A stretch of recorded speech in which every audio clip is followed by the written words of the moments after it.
Good evening, everyone, and welcome to the Plymouth Select Board, Tuesday, October 4th. Could you please join us in the Pledge of Allegiance? I pledge allegiance to the flag of the United States of America and to the republic for which it stands, one nation, under God, indivisible, with liberty and justice for all. If you could also join us in a moment of silence for our deceased planning board member, Mr. McAuliffe.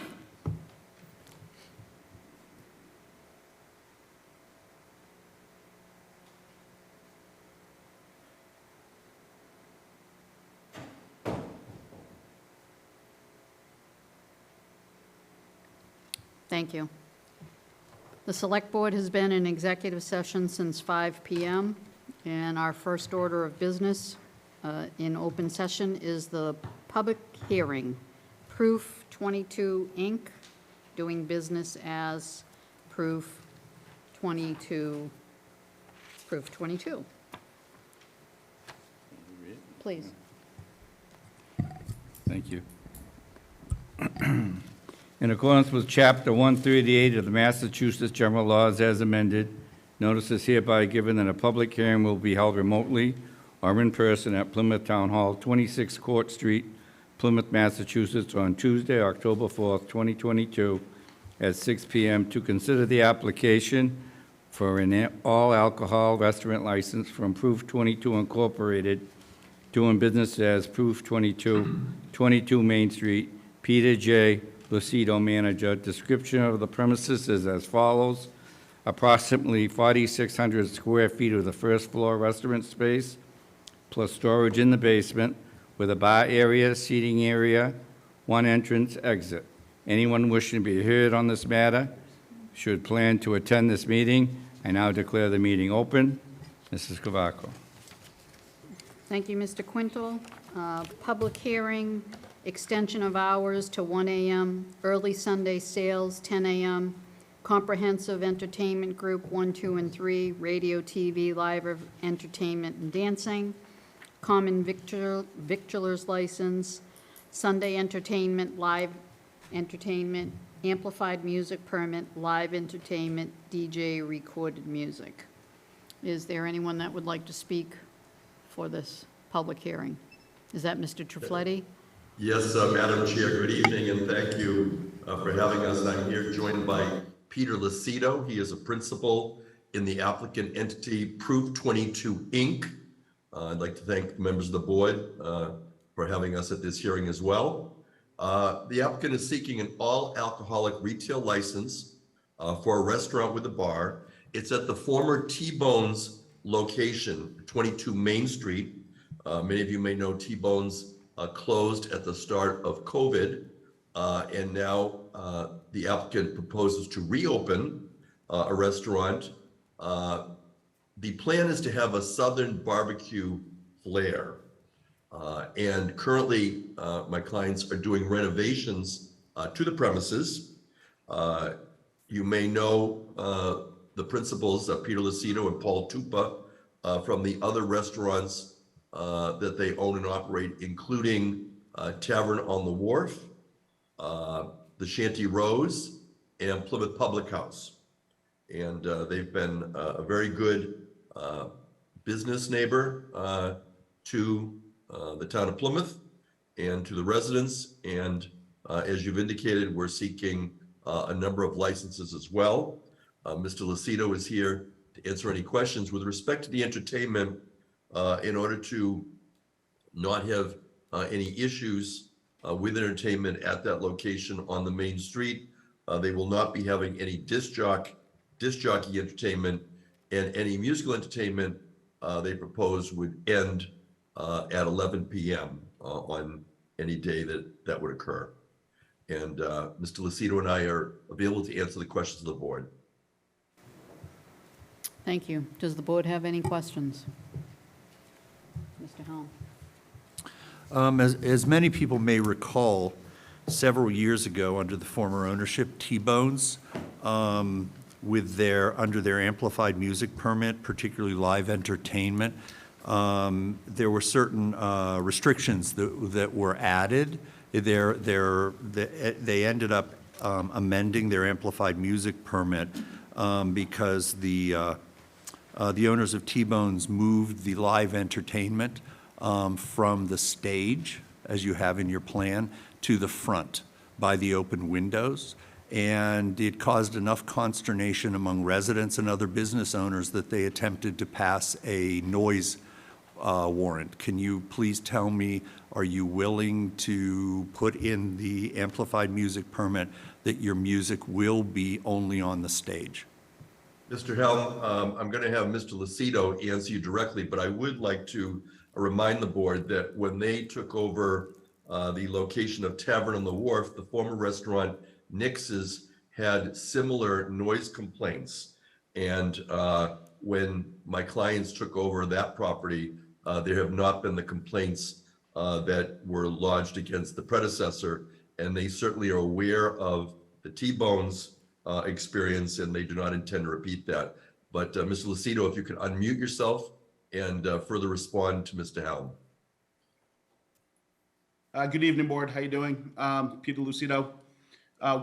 We understand the issues that T-Bones had in the past, and the windows, having the entertainment in the windows. We actually are going to use the current stage that's there now, and actually we're rebuilding the stage. So the entertainment will be on the back side of the building, away from the windows. Thank you. Charlie? Yep. Yeah, hi, Peter, how you doing tonight? Good, how are you? Are you going to keep the music during the day? It was a big hit with T-Bones, and I know it was a big hit downtown, so. Yeah, weekends only. We will do brunch entertainment on Sundays, and we will do, some entertainment on Saturdays. I thought it was a big hit, it livened up the downtown. I think a lot of the merchants are excited for the new business going in there to bring people back. A country barbecue, we don't have that concept in Plymouth, and I like the fact that it's a different concept with all the other different concepts in the downtown.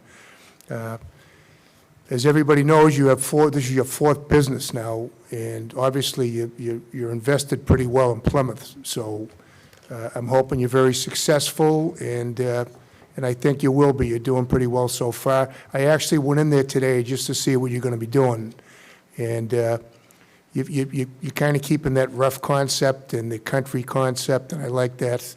And one suggestion: the booths, build the booths. You build them yourself. So Yeah, we thought about that. We took them out because they're too, being a big guy, yeah, I can't fit in a lot of booths. yeah.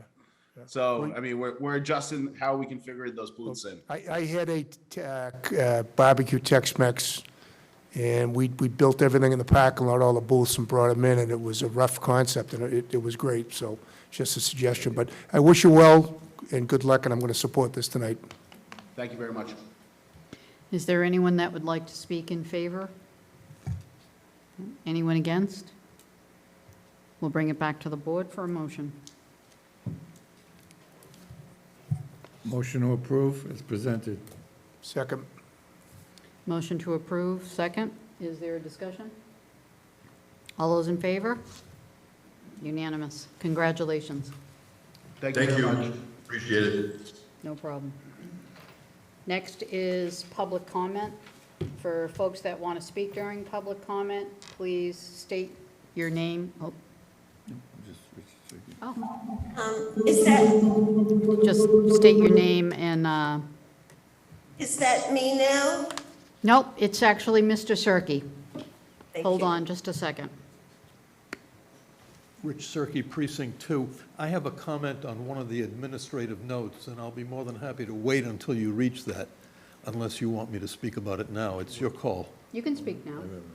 Okay. Yeah, wait. Oh, you want us to wait? Yeah. All right, we'll wait. We keep it, Pardon me? We'll wait. Okay. Thank you.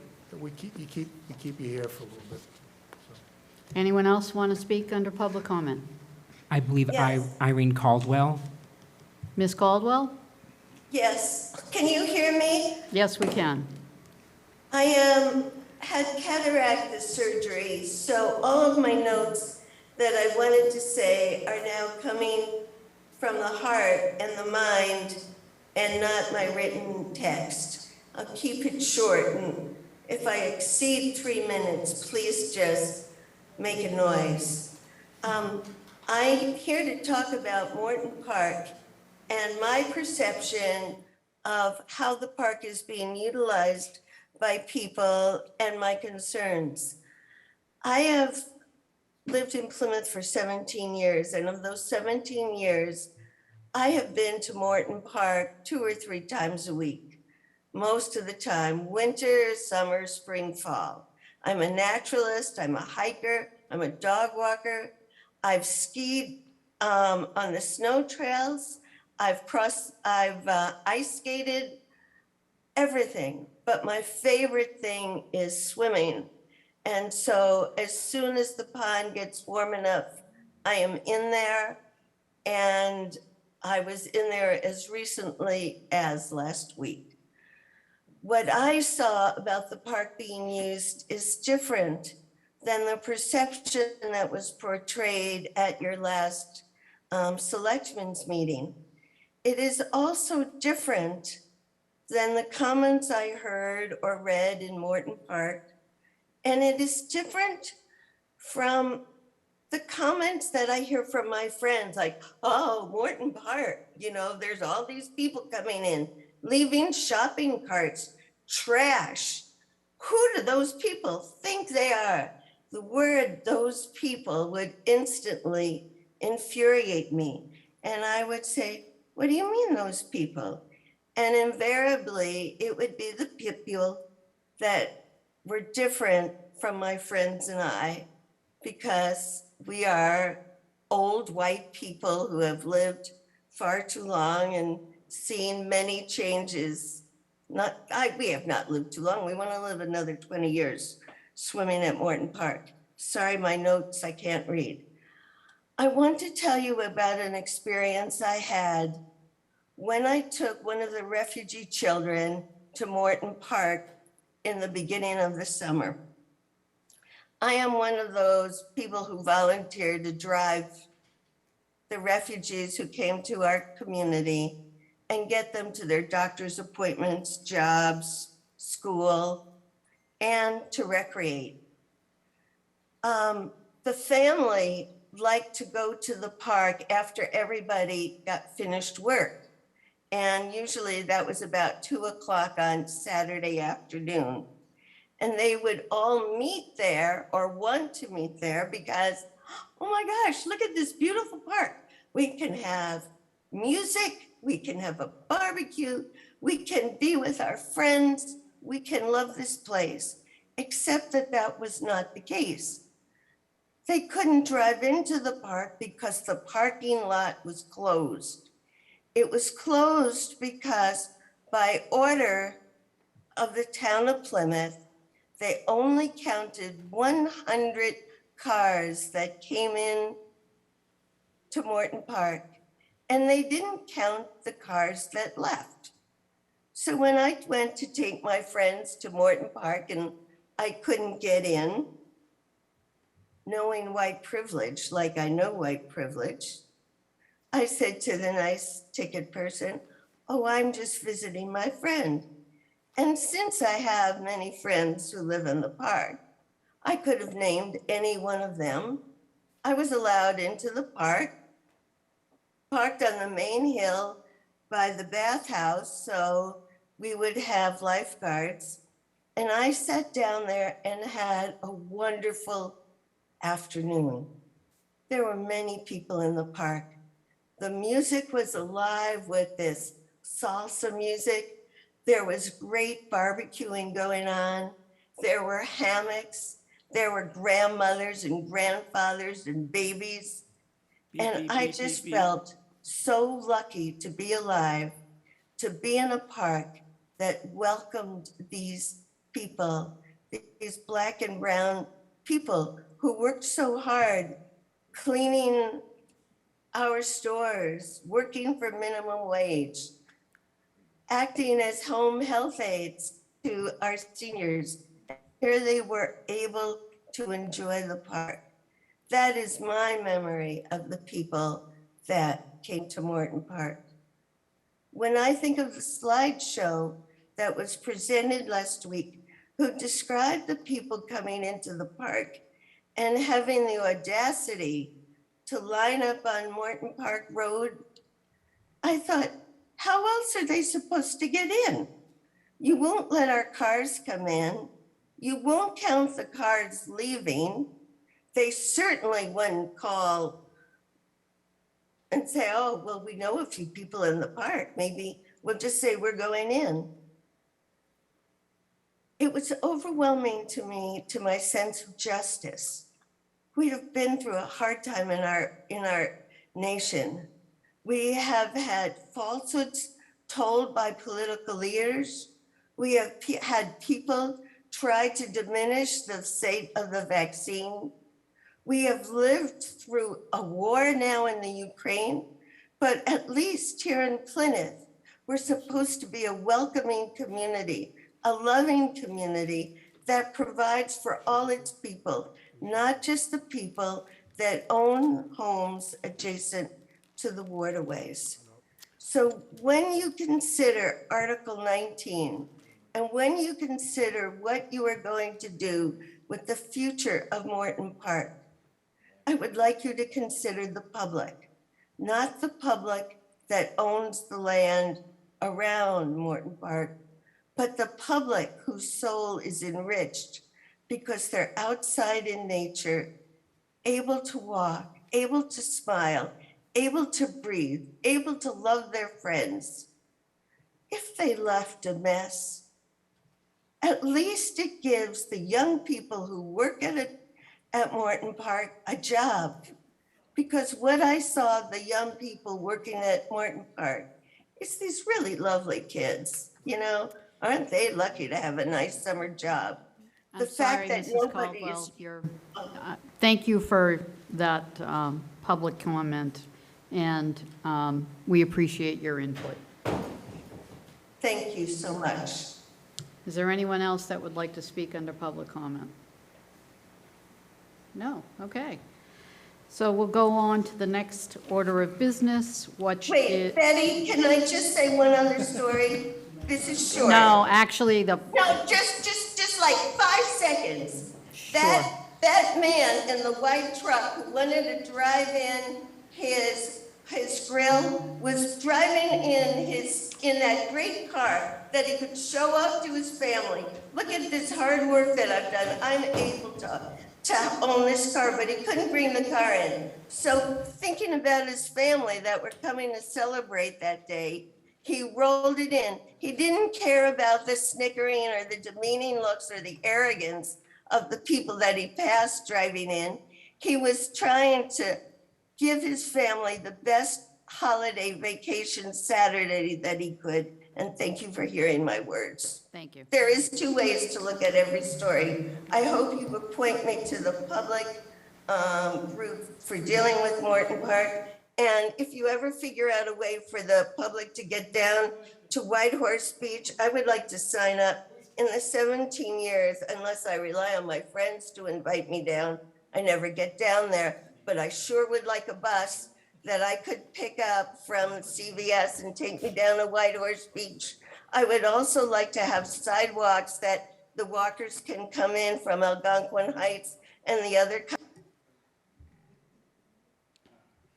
Okay, Okay, well, that was an effective way to deal with it. yes. She's still going. So, Irene, thank you so much. The next order of business is licenses and administrative notes, and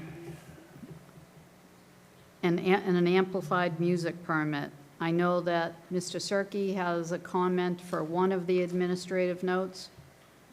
What's that? That's later. That's later? I think you first have licenses and then amplified music permit. And I wanted to comment on one of the administrative notes in Okay, the so last.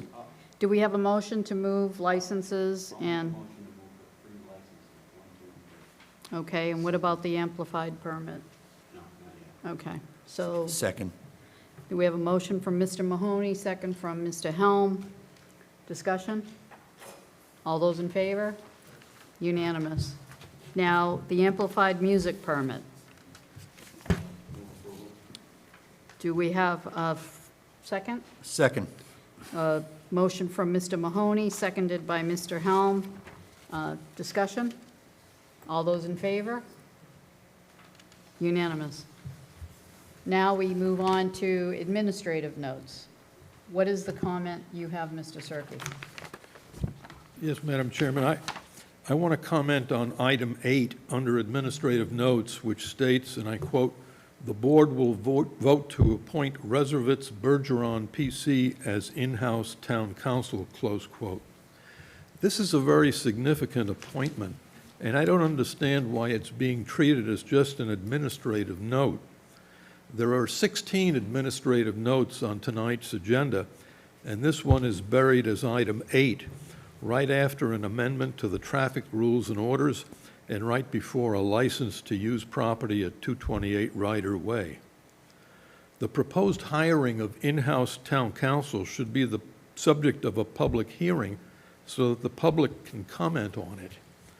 The subject of whether or not in-house town council should be hired to replace outside town council has been debated for at least 40 years in Plymouth. Who are the principals of this firm, Reservitz Bergeron PC? How much experience do they have in municipal law? Would they be precluded from continuing to serve other clients, or would they have to commit to working exclusively for the town? Would they be paid by the hour, or would they be paid by a not-to-exceed annual flat fee? Would the town be responsible to pay for books and materials for them? Would the town be responsible to pay for paralegal assistance and secretarial assistance for them? What contractual obligations does the town have to current town council and current special town council? Why hasn't the town engaged a consultant to screen and recommend prospective applicants? These questions, and others I'm sure, need to be discussed in public so that a fully informed decision can be made on whether or not to hire in-house town council, and if so, whom to hire and on what terms. And finally, to eliminate any misunderstanding, I need to restate publicly that I've retired from the practice of law, and therefore I have no personal interest in this matter. That's good to know. Thank you. So just to comment, and I don't normally, I don't like to comment in public, but it is under the jurisdiction of the selectmen to hire counsel. And we have 6 councils, 4 councils that we appoint periodically when we need it. We have KP, we have our special counsel for Holtec, we have our special counsel, Cedar Law, and we have one more. Maya. So this is nothing different than the way this board has appointed other councils. And the only difference is that this council has suggested that they serve in town, in an office, for a couple days a week, which is, I think, invaluable to our organization. So it's up to the Board of Selectmen who we hire for town council. I know you have authority under our charter to hire a town council, but it's a matter that requires public input in order to answer some of the questions that I've raised. Well, there's never been any other public input of any other council that we've appointed. So Well, this is we're full-time, trying to be though. consistent. This is full-time town council. Would you also be retaining the services of additional counsel when the circumstances required? Yep, sure, maybe. I mean, we don't know until circumstances, come in front of us. Mr. Helm? As you know, I always refrain on commenting on public comment. But I'm going to ask Derek a question. When we get to Administrative Note 8, will you be able to answer Mr. Cirque's questions? I think I As can long as you answer- can remember what they were, since there were like 50 of them. Yeah, there were a number of them. I can answer most of them. When we get to 8, Sure. not now. Okay? I can answer most of them. Thank you. yes. No, go ahead.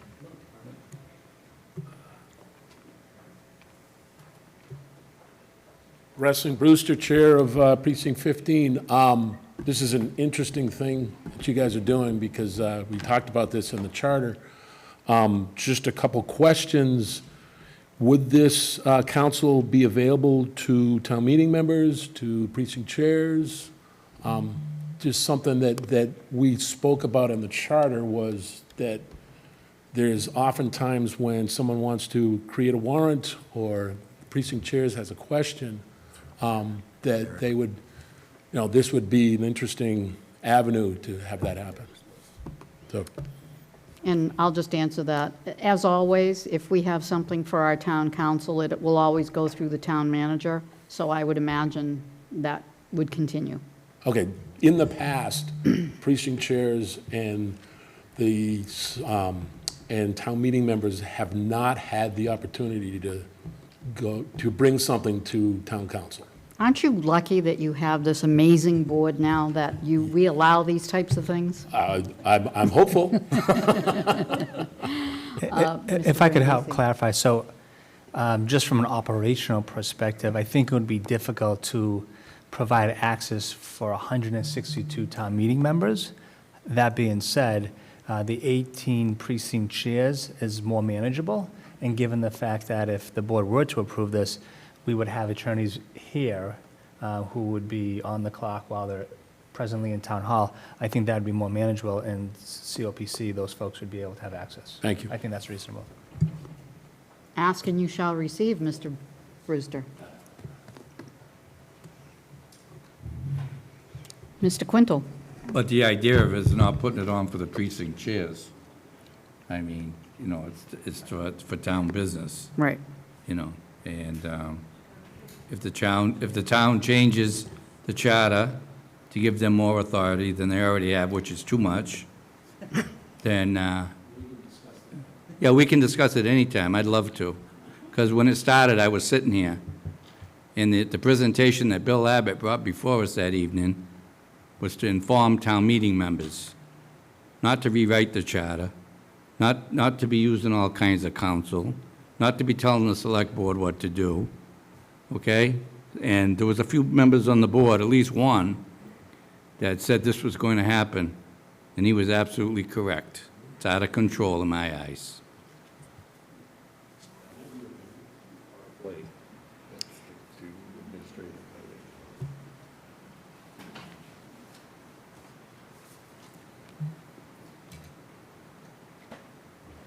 Steve Lyden, I'm not a precinct chair, I'm not a town meeting member, I'm not a former attorney, but I'm a voter.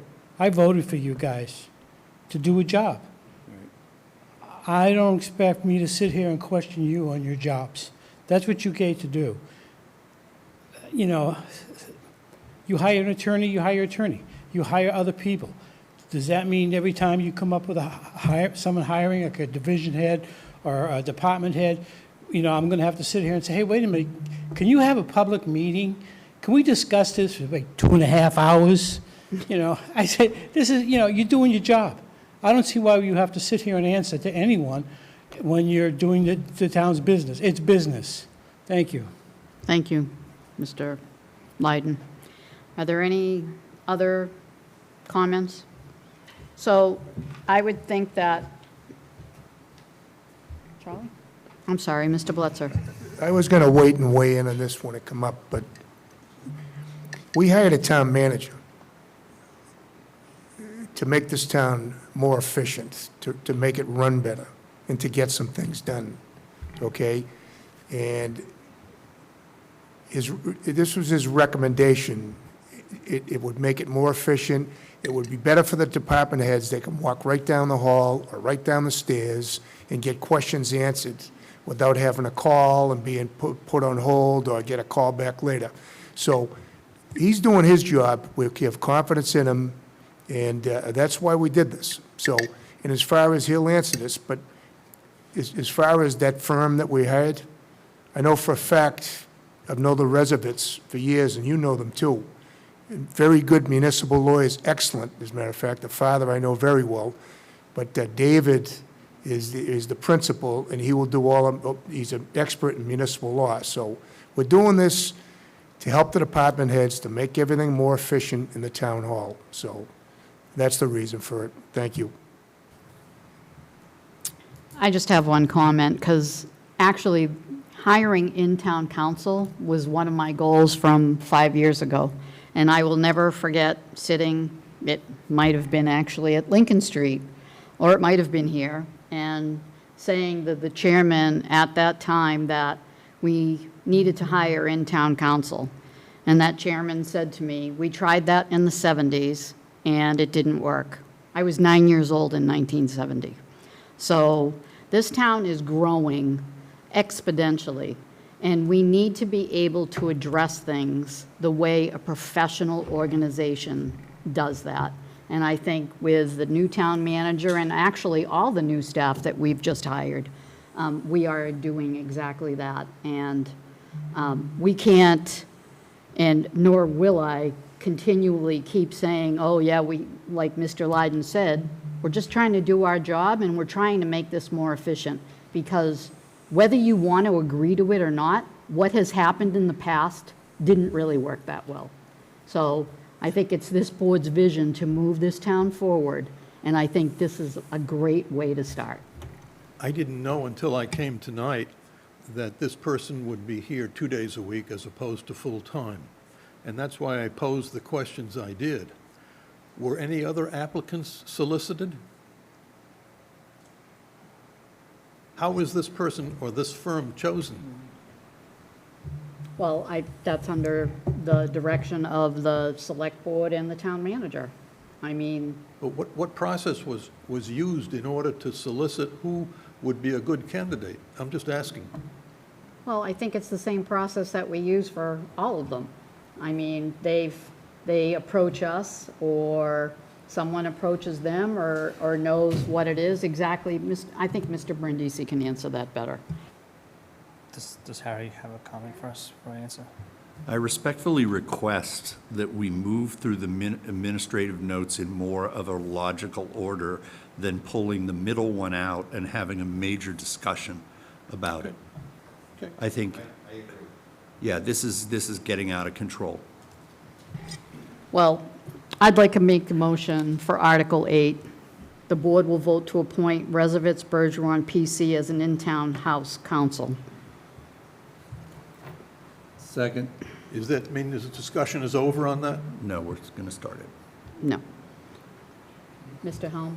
I would like Mr. Brindisi to please address as many of the questions that were posed both by Mr. Cirque and Mr. Brewster as possible. Thank you. Keep in mind that the charter says that the appointment of town council is the select board's duty, not the town manager, but I'll be... going to answer your questions. Okay. I think it's Your okay. mic's on. I think that it's okay that the person who reports to the board answer the questions that you've posed.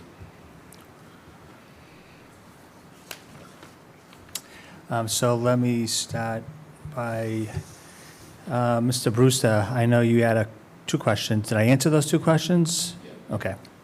So we'll move on to the heavy lift. Let's see, who are the principals? Yeah, the two principals are David Reservits and Michael Bergeron. How much experience do they have in municipal law? In their proposal, they each claim to have over 25 years' experience as an attorney. Would they be precluded from continuing to serve other clients, or would they have to commit to working exclusively for the town? So during our interview process, we asked if they would give us 2 days of in-house support. They had stated during that conversation that we would be the only municipality that they would service, although they would still practice privately. Would they be paid by the hour? Yes, they would be paid by the hour. I believe it's $250 an hour. Would the town be responsible to pay for books and materials? Honestly, we didn't talk about books or materials. I can certainly follow up on that. Would the town be responsible to pay for paralegal assistance and secretarial assistance? No. What contractual obligations does the town have to current town council and current special counsel? To my knowledge, we don't have a contract with either. Why has the town not engaged a consultant to screen or recommend prospective applicants? Well, we didn't, and it wasn't considered. Quite frankly, I don't know if any municipality hires an outside firm to do screening for attorneys. I know many municipalities in the last 3 to 4 months, if you go on MMA, are seeking to hire as staff support town officials in that role, and they're not seeking to hire an outside consultant to do just that.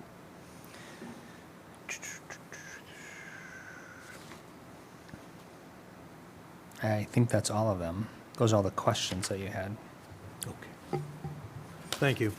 You're welcome. So we have a motion. No, I just, Quick follow-up question. You mentioned $250 an hour. Yes. What are we currently paying KP Law per hour?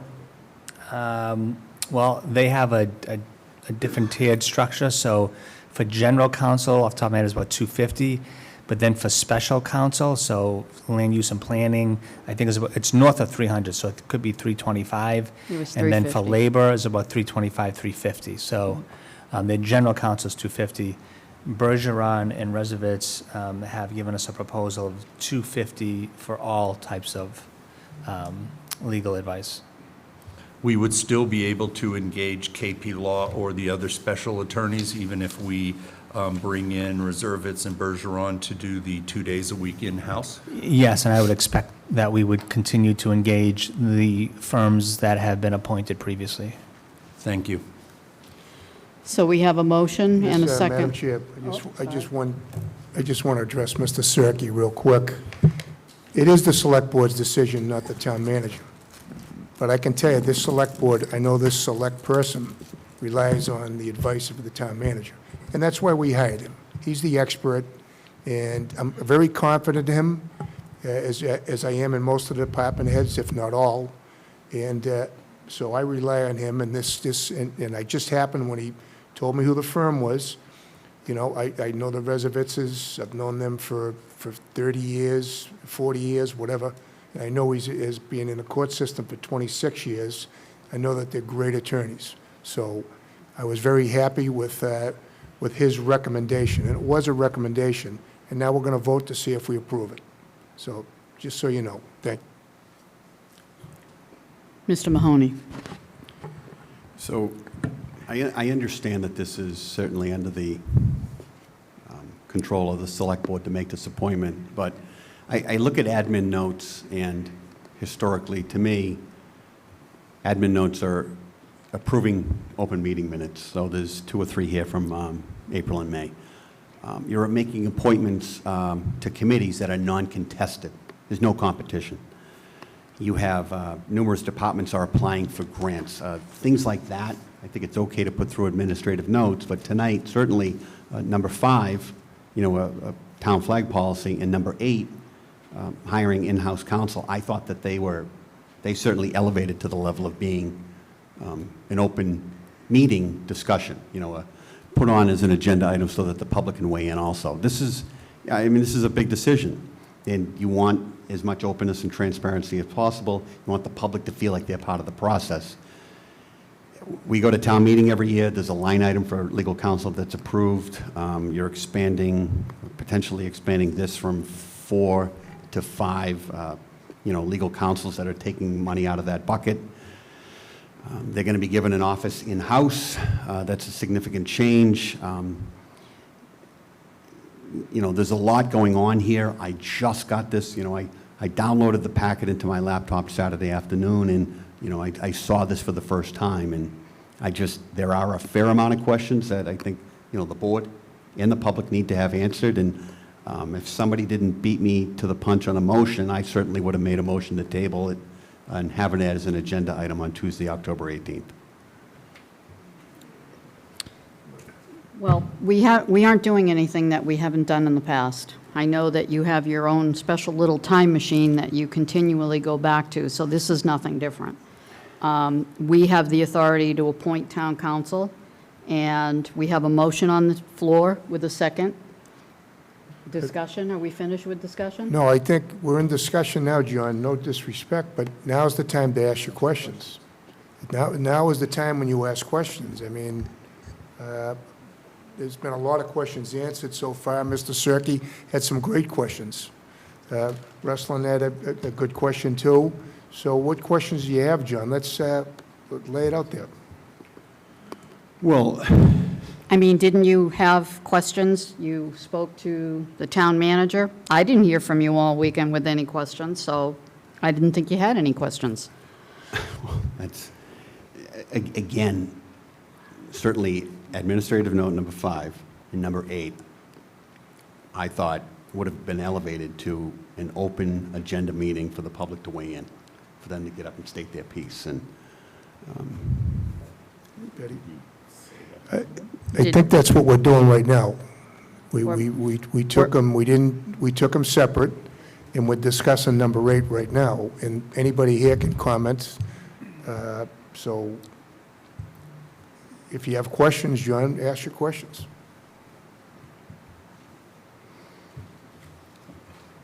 We have a motion and a second. All those in favor? Opposed? It's 4-1 with Mr. Mahoney in opposition. Now, John, I'll give you the opportunity. You said that there's an issue with number 5 as well for a flag policy. Is that something you'd like to discuss?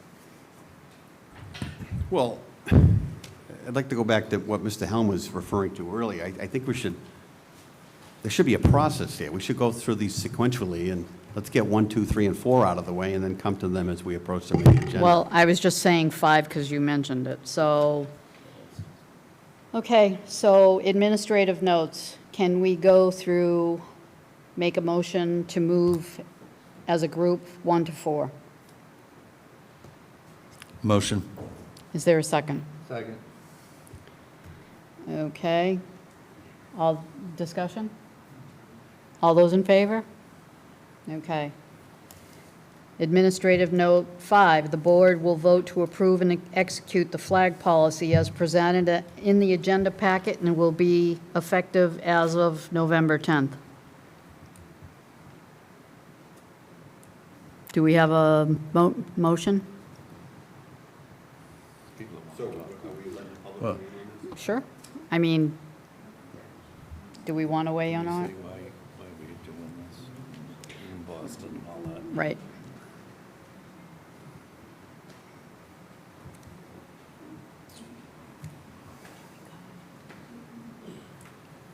Evening. I'm Jeff Lindquist. I'm a member of the Chiltonville Congregational Church here in Plymouth. And I had, along with 2 other churches and one of our nonprofits, sent a letter to the board and to the town manager requesting that we could fly the Christian flag from the flagpole. It seemed that other groups had been allowed to fly a banner, and I'm a little concerned here that the town is, or at least town management, I should separate that from the town, is picking favored and non-favored groups here. I wonder if there was a call at the last request to come up with a new policy all of a sudden. Now that we've put in our request, it seems we suddenly need a policy to not allow it.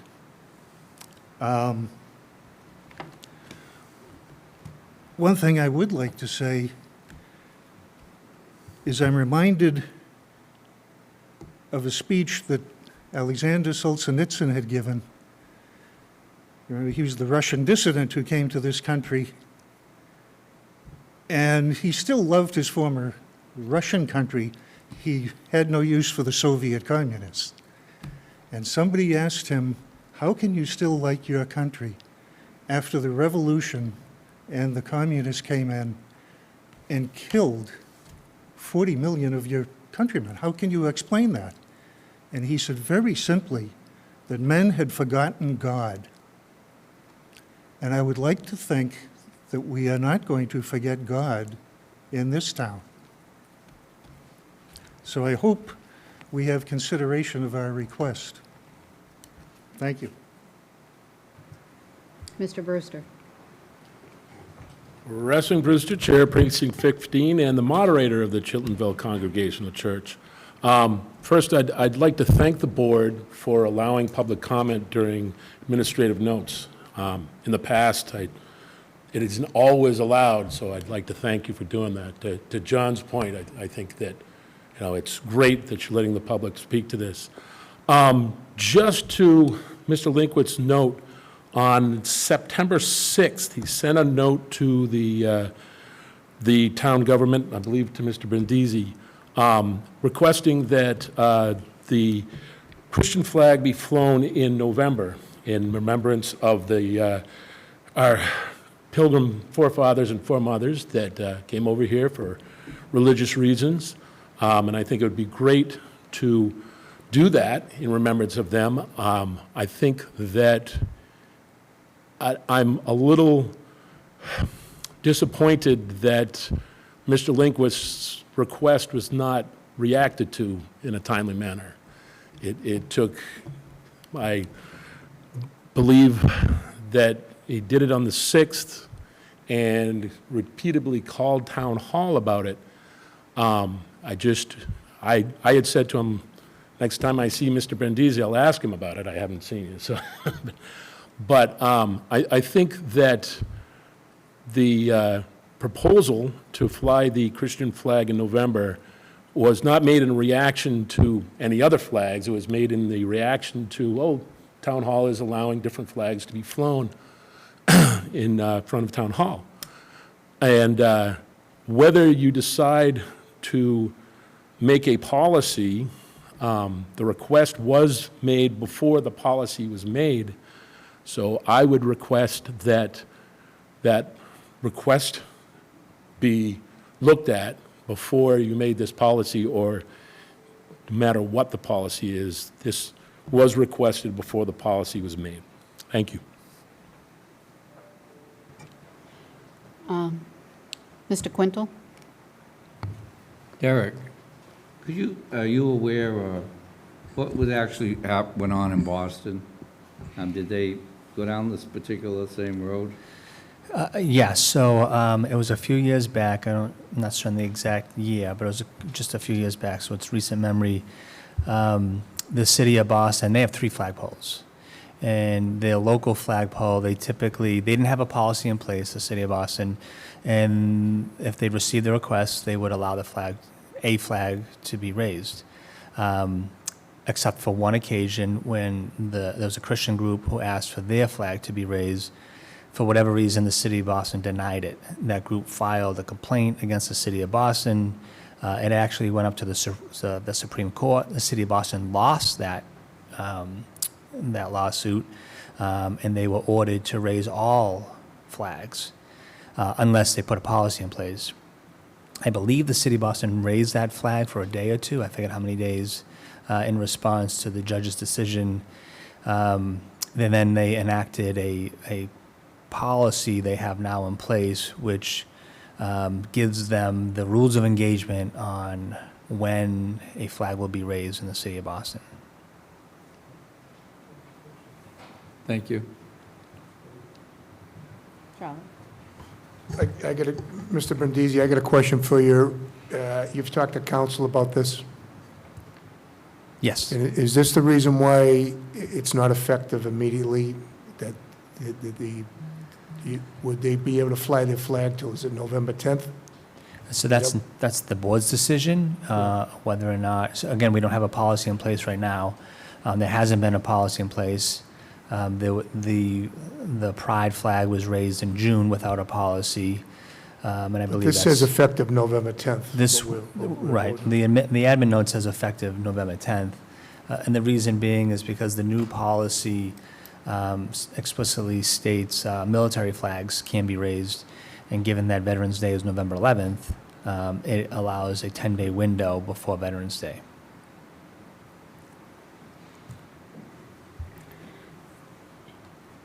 Any? Please. Paul Gilly, pastor, New Testament Church, South Plymouth. In reading through the Supreme Court case from Boston, I noted several things as I read through that. First of all, the issue started in 2017 when they had attempted to raise that flag when there was no policy. And then, of course, with the fact that they were the only one, that's the only one that they actually refused. In fact, they had over 50 requests, 284 different civic assemblies that took place during that time period, and had never refused a flag, and in fact had said there'd be accommodation for any without scrutiny of content.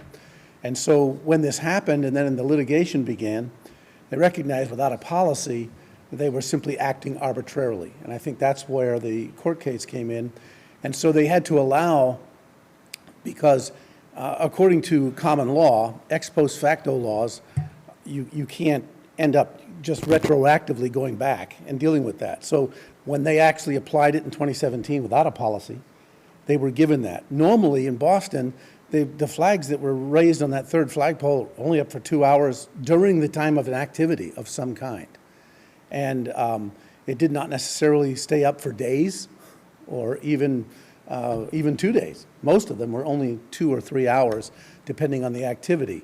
So I would think that with this policy, even if this policy goes into effect and it changes it, like Boston is planning to change it and deal with that, then it should be allowed up until November 11, or allowed during a time period, whether it's Thanksgiving Day or whether it's Mayflower Compact Day, which unfortunately has the same as Veterans Day, but November 21 with the change of calendar. Something for a time period. It certainly doesn't have to be up for a long time, but it would display the town's accommodation that they have had without a policy previously. That's all. So, thank you.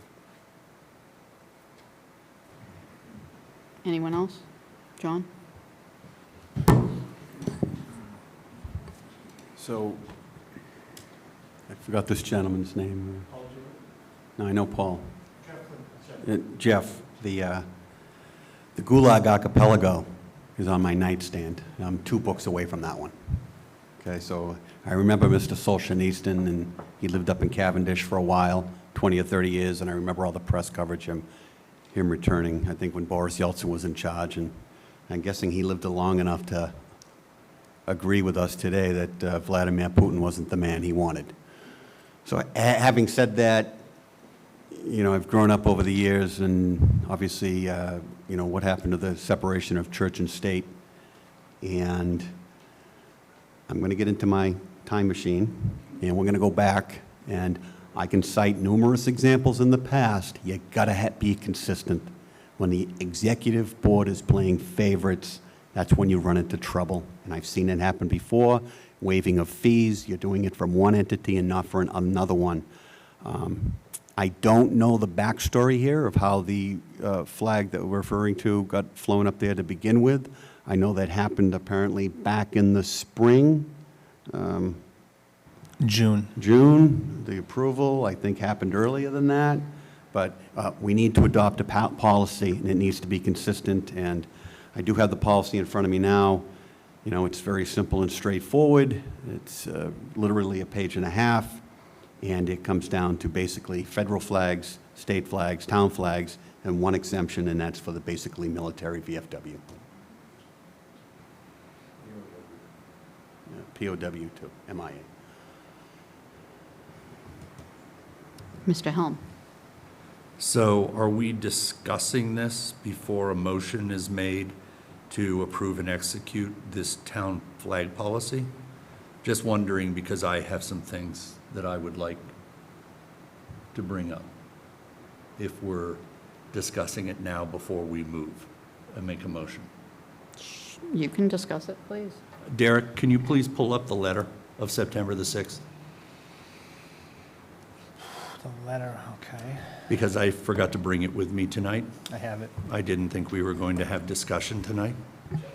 Would I you have it. please I have it. would you please read the central paragraph of their explanation of why they are requesting this? I believe it goes a little bit further than Mr. Brewster's interpretation of the request. So it's a short letter, so I'll read the whole thing. Dear Mr. Brindisi and Ms. Cavaco, we see that the town has decided to open up the use of town hall flagpole to outside groups. It appears that a group's banner can be flown for a period of 1 month.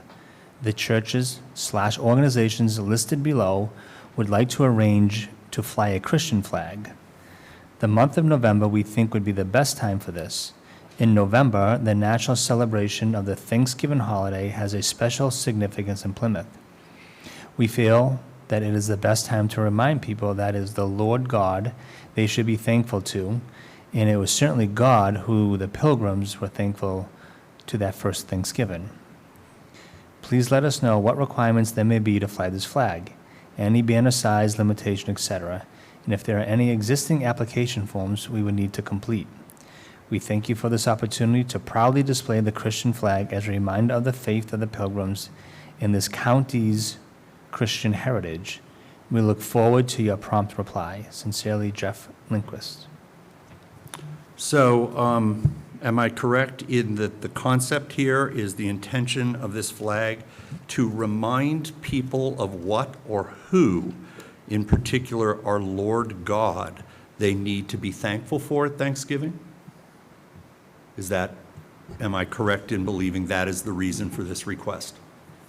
To remind people of that they need to be thankful to the Lord God. Not that they need to be thankful for anything else, but the flag is to remind people to be thankful to the Lord God. That's what it says verbatim. All right. Thank you. Well, I think my history teacher actually was Mr. Tarantino, who used to. Andy was a selectman, and I don't believe Thanksgiving is a holiday. So I am actually going to make an amendment. I mean, Thanksgiving is a religious holiday. I am going to make an amendment that we adopt and execute the flag policy, but we do it immediately by the end of business this evening. I think it's problematic that I don't want people arguing over whose flag is going to be up. And it's shockingly that no one's ever requested a flag be raised in the past 5 years that I've sat here.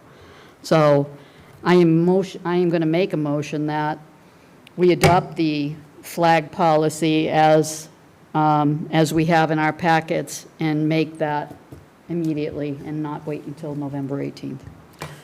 Or November 18th. I'll second that for discussion. Can we read the flag policy since perhaps not everybody has the packet? And particularly the people at home do Didn't not. John just read it? Can you read it, John? I can read it. Before you do that, can I, Madam Chairman, Yes. can we vote on how it's written instead of immediately? Well, we'll have that discussion. There's Yeah, a I motion second, and a second. second for amending it to immediately. Okay. So, all right. So Section 1, to establish guidelines for the display of 1, flags of governments recognized by the federal government, 2, official U.S. military and POW MIA flags, and 3, other flags on flagpoles owned and maintained by the town of Plymouth. 2, policy guidelines. 2.1, policy. It is the policy of the town of Plymouth that all flags will be displayed in conformance with federal and state policies and laws. This includes, but is not limited to, the federal Our Flag publication in Massachusetts General Law, Chapter 2, Section 6, and Section 6A. 2.2, eligible flags in order of precedence. Only the U.S., Commonwealth of Massachusetts, Town of Plymouth, and official flags of the U.S. military and POW MIA flags may be flown on any town-owned flagpole. Outdoor flags will be flown on town flagpoles in the following order of precedence. First, the U.S. flag. Second, the Commonwealth of Massachusetts. Third, the Town of Plymouth flag. And fourth, official flags of the U.S. military and POW MIA. 2.3, federal, state, and local proclamation of special occasion. Flags flown on town flagpoles shall be displayed in accordance with the standards referenced above in the sections 2.1 and 2.2. The select board, or if time is of the essence, the town manager may order flags to be lowered to half-staff, including, but not limited to, flags of the U.S. and the Commonwealth of Massachusetts in honor of the death of a town employee killed in the line of duty or in the observance of a special event or circumstance. 2.4, other flags. The town's flagpoles are not intended to serve as a forum for free expression by the public. The only flags permitted on town-owned flagpoles are those set forth in Section 2.2, and all other flags are prohibited from being flown on any and all Town of Plymouth flagpoles. Section 3, applicability. This policy is applicable to all town-owned flagpoles. Section 4, questions.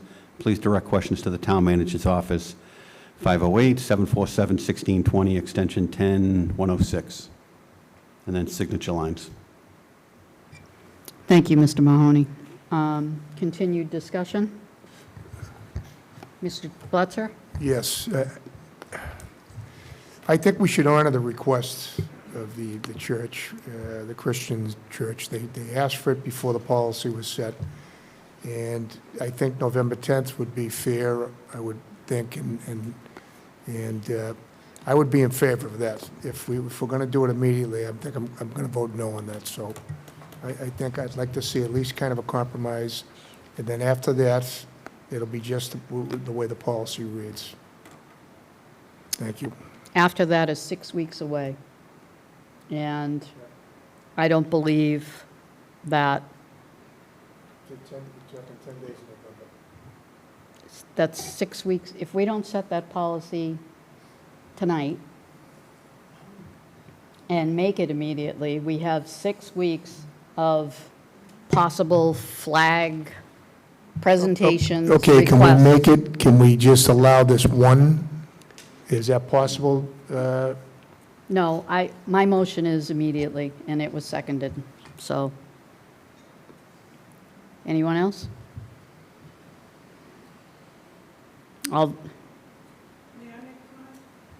Sure.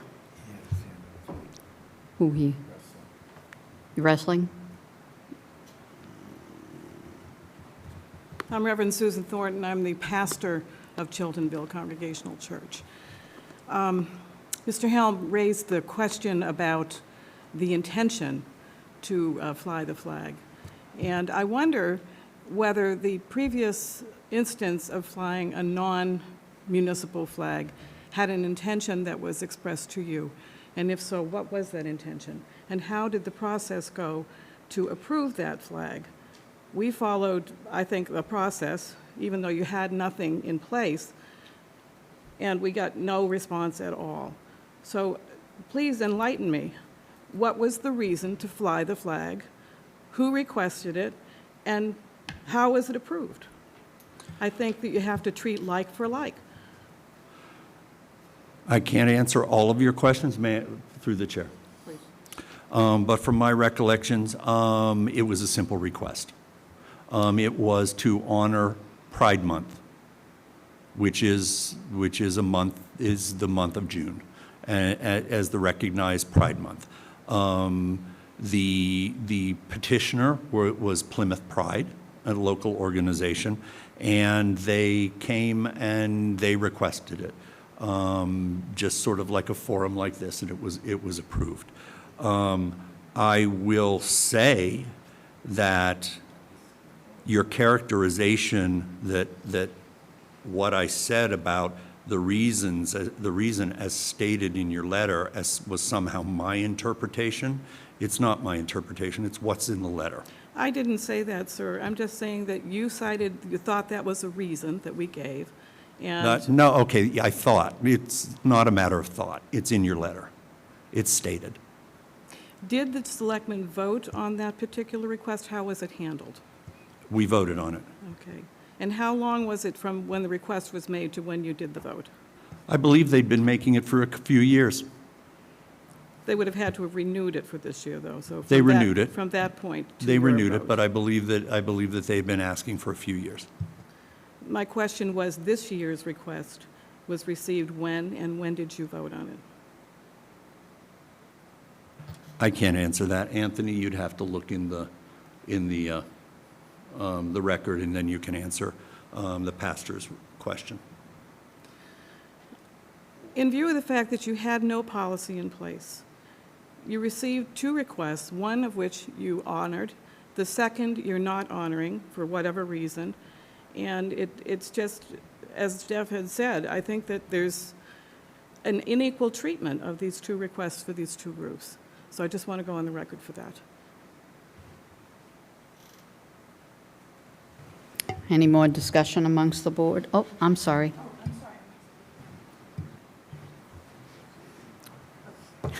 Do you want to go up together? No, definitely not. Mr. Bernese, can you let me know how many requests you've got for flying flags in the last year? I can only speak to my Since 6 you've been months here. here, and this is my first request. Okay.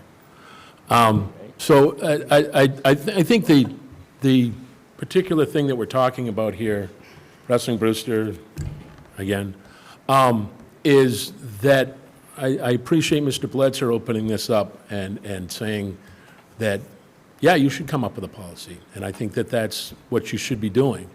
I think that, this letter was given in an appropriate amount of time before you came up with a policy. I think it would be apropos for you to say, okay, we're going to allow this because it came before the policy was made, and then you can make your policy. You're not going to get any argument.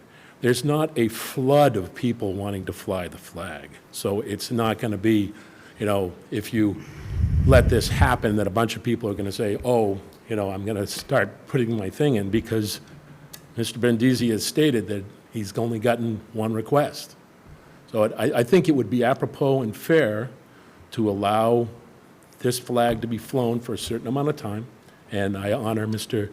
Bledsoe for making that request. Mr. Brindisi, I'm sorry. Can I just ask him a quick question? I'm sorry. Could we make the policy effective immediately with the exemption of this request? And when, and I'm sorry, I can't remember, when is the request to fly that flag? Is it, did you say November? It's for the month of November, for the entire month.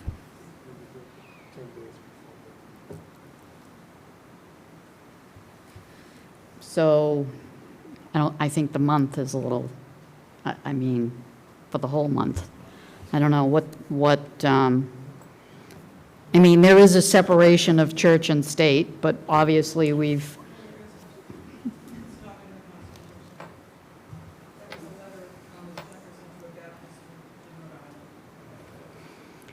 okay. Mr. Holm. But there is a matter of precedent.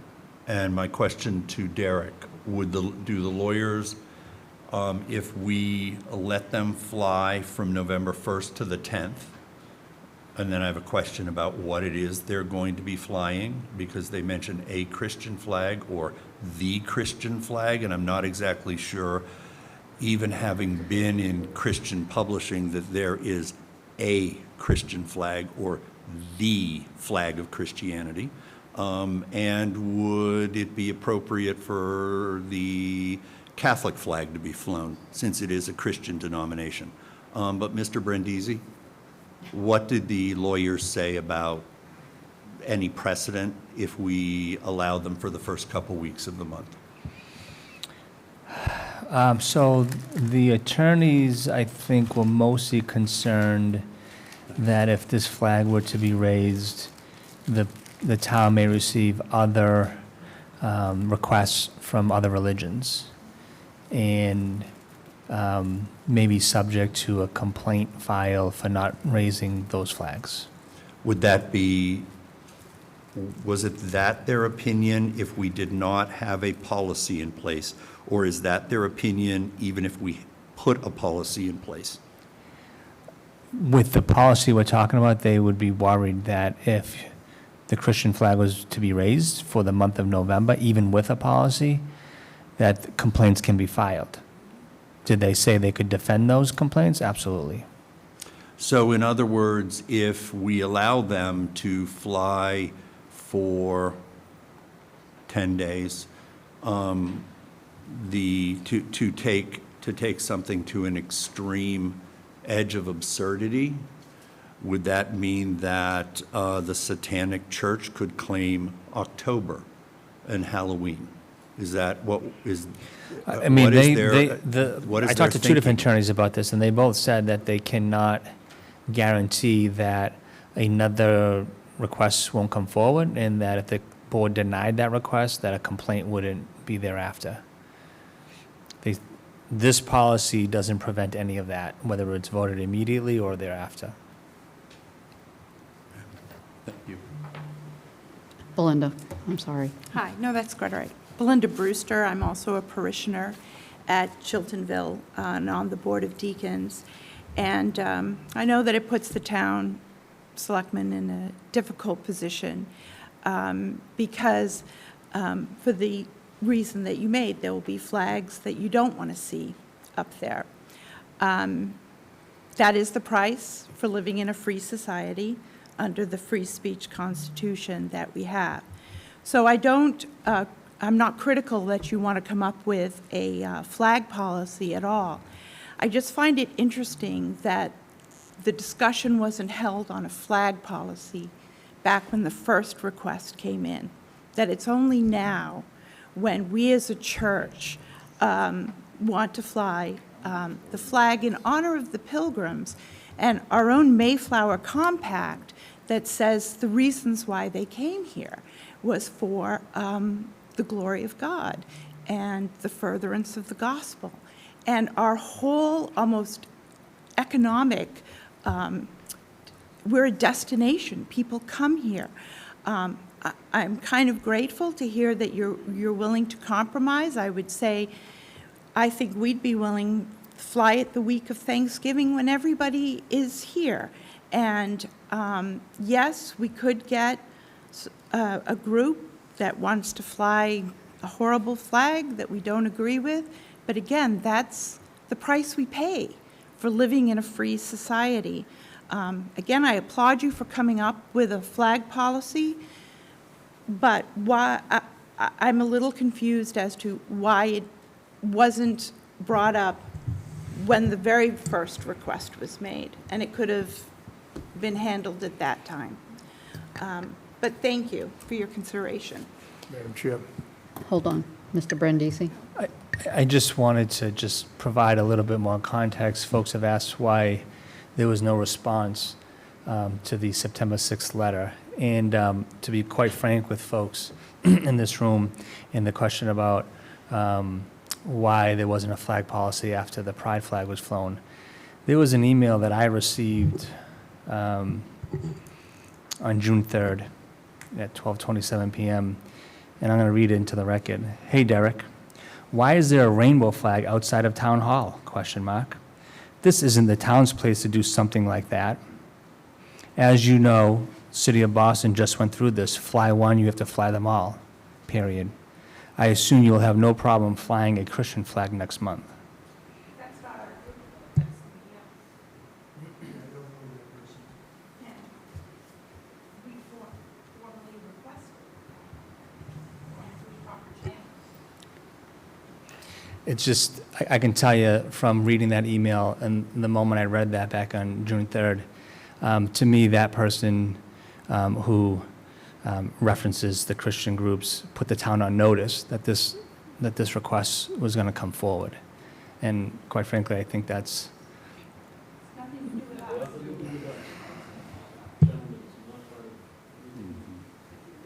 Derek, who wrote the email? The only, it came through as Christopher. I don't have a last name. I don't know. Okay. Mr., hold on just a moment. You can go first. Go ahead. I would simply reiterate that town has every right to make a flag policy. The issue simply that took place here, and I'll read from this, that when a government, this is reading from the Supreme Court decision, When the government speaks for itself, the First Amendment does not demand airtime for all views. The city did not deny a single request to raise a flag until in 2017, the Camp Constitution decided to request that a Christian flag be flown. By the way, the Christian flag is not a denominational flag. It does not identify itself with any specific individual church. It has a white flag. It has a blue corner with a cross on it. So it could be claimed by many denominations or many individuals. And then Boston refused, of course, that. And because Boston did not make the raising and flying of private groups' flags a form of government speech, they allowed it. In fact, they said they would not remove it. They would accommodate any content. If the town of Plymouth says that they are controlling what flags go up and they do not in any way deal with free speech, that's it, case closed. You've made the policy. But neither does an open policy that you've had up until this point without a policy, somewhat open, you've accepted a request. I think that, I agree with you. There should be no disrespect toward any group. There should be no reaction or idea that let's compete and let's down one person. I'm totally against that. And I don't think that has any place, any decorum. At the same time, it seems simple to me, without a policy, you are in that zone of common law where there was no policy. So to make an exception, I think is fair and is reasonable. I don't think that you have to deal with the entire month. I think that you can deal with what day is it most commemorative. And that would be a simple way to end this. I appreciate you accommodating that. I appreciate your comments in that regard. And I think in that case, that would be fair and it would be reasonable and it would be in line with what the decision was. Madam Chairman. Mr. Quintal first, and then Charlie. I don't remember voting on the other flag, to be honest with you, and that doesn't mean we did it. Excuse me, I don't remember voting on the, I think we did. you think we did? Were you the town manager then, Derek? Because you're pretty, no. No. So this happened, well, if Derek wasn't here, then Anthony wasn't here either. No, seriously. Derek started March 15th. Derek started March 15th. But I think this was months before that. I think it was in the works, if I'm not mistaken. We voted on You know, John's time machine, I don't fit in it. it. Only fits one. It only fits one, and it's just John. Mr. Lydon. Well, not that it matters, but I remember the discussion going back to the crosswalks. And I voted against that, and only against it because it was going to set a precedence. And as you can see, it's setting a precedence. And I voted against it for the simple reason. And it was hard, you know, I got called a lot of names and whatever, that's, you know, come to the territory. What else is new? No, but, you know, I don't like saying I was right, but here we are, again. And we do need a policy, and what's good for one is good for all. Simple. But in the spirit of compromise, if we can get something done and set up a policy, but I really don't remember voting on putting the flag up. Maybe we did, but I'm very interested in those minutes, because I probably would have voted against that also, for the simple reason that I voted against the crosswalk. And it's, you know, and I'm going to get a little personal here. My kid sisters, gay. I have managers in my business that there's no bearing on it whatsoever. I have brother-in-law, all right? So it's not that at all. But I didn't want to set a precedence. Maybe my mistake personally was not setting the policy when it first came up, but then it would have looked the same as it looks right now. And, you know, I have to say on this closing note that I'm really tired. I'm really tired of this community going at each other for the foolish not foolish, and I'm not referring just to this. This is in general, before this came up tonight. I am tired of the going back and the forth and non-productive, beating up each other. I mean, you know, that's not what I signed up for. And please don't sit out there and tell me it comes with the job, because it really shouldn't. And I'm probably going to be in pink letters tonight on the Facebook. Bring it on. We got the keyboard warriors out there. But I mean, we should be doing the town's business and setting policy, and that's what we're really supposed to be doing. That's really, but I am interested in, and I have to also say that I have no problem flying this flag for a certain amount of time and setting that date. Right after that time, for we have not taken on any more requests as of a certain time, and just have the policy on the books. So, hold on just a second. So, you said Thanksgiving, the week of Thanksgiving? Is that what you? So, if I amended my motion to actually put the policy in place immediately with that one exception, because that request came in beforehand, is that going to put us in a position?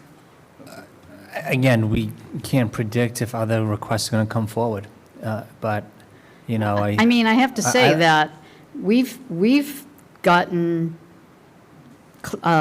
claims against us because we have people putting horribly derogatory signs on their property across from a bus station that we tried to stop, and the ACLU came right after us. And I mean, some of this stuff, if my kids were younger, I would be a mental case right now, because I would do whatever I had to do to stop it.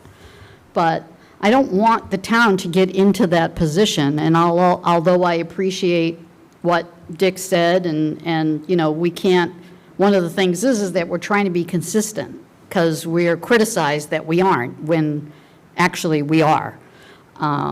So. Sorry, Steve. Let me simplify this. Simplify this and end this conversation. Look, we pick a week if it's Thanksgiving. Okay, we have one request for a flag. We're setting a policy, which we have to do, and I think everybody in this room agrees with the policy. It's very fair. So we put it in writing that we're honoring this one request, and that's it. And, you know, and I don't think we're going to have any issues. There's only been one request, and this is it.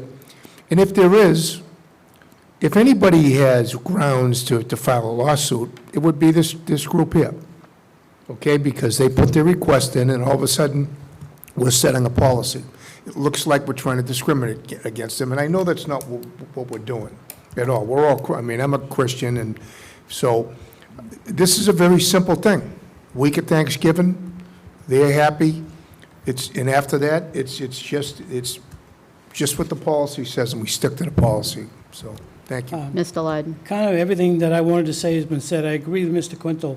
It's kind of hard to tell someone they can't put a flag on town property, on a town equipment, when we allow a rotary, right down by our rotary where all the tourists go and the tour buses, that we have a crosswalk, you know, a rainbow crosswalk. That's, you know, so, and where the request came in before, well, it's been in there, I think it should be approved, and it set the date effective tomorrow, no, you know, as effective tomorrow, no, you know, the policy will go into effect.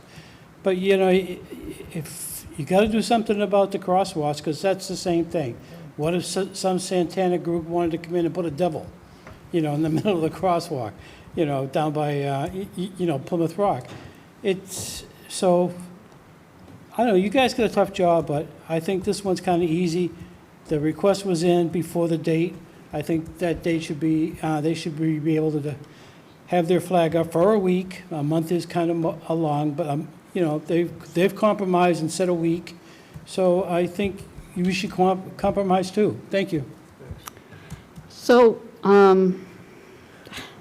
you want to know what the saddest part for me is that, can't we just let people be? I mean, honestly, can't we just let people, I don't care what you do, how you do it, who you do it with, it's really none of my business. And I just wish that we could get back to that. So with that being said, and I understand what you said, Charlie, which is what I said with my motion, I'm going to amend my motion to make the flag policy immediately, go into effect immediately, and with this Christian group as the only exception for the week of Thanksgiving. Put it right in because they requested this. Because the request was put in prior to this policy. Before the policy was put in place. So just so there's clarity on that motion, are we saying November 21st to the 25th, those 5 days, Monday to Friday of that week? Is that good? Yes. Just so we're clear. Yep. What's that? Do I have a second? Second. Discussion. I don't want to hear about it anymore, so. You are, or me. Do all those in favor? Unanimous. You're welcome. Okay, so now we're out of the time machine.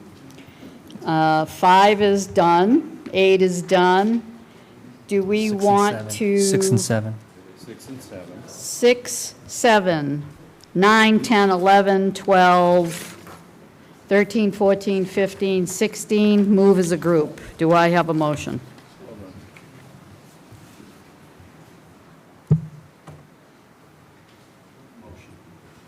I have Second. I have a motion and a second. Is there any discussion? Mr. Mahoney? So, Mr. Town Manager, I just want to, I know you've instituted a new process. The department heads are asking for permission through us to apply for grants. That's right. Ms. Park is up on the 4th floor, and I guess her primary function is executing or seeking grants, correct? That's correct. So I just want to make sure that, number 12 is for $6 million from NOAA, the National Oceanic and Atmospheric Administration, for 2 major projects in the downtown area, the dredging of Jenny Pond and a potential fish passage at the grist mill. So I'm guessing that she has a pretty synchronized relationship with Mr. Gould and other department heads, but I just want to make sure that she's also, I'd like to see a sit-down between herself, Mr. Gould, Mr. Beater, and the chair of the CPC, so that everybody's on the same page, especially when it comes to executing potential land acquisitions. And textbook example is the one that is going to town meeting in a week from Saturday with respect to the well out in West Plymouth and the 100 acres of land. So things like that. Just want to make sure we're maximizing all our efforts on the 4th floor and that everybody's on the same page. Yeah, I'm happy to organize that meeting. As you know, there's millions of dollars at the state level for land acquisition. So I think what you're getting at is we need to make sure we're tied into that. Yep. All right, we have a motion and a second. All those in favor to move those admin notes as a group? Unanimous. All right, now next is committee appointments. We have Visitor Services Board, 1 full seat and 3 people.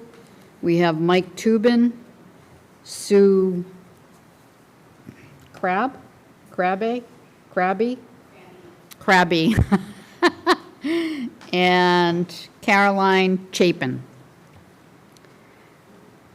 And is anybody, Mr. Tubin?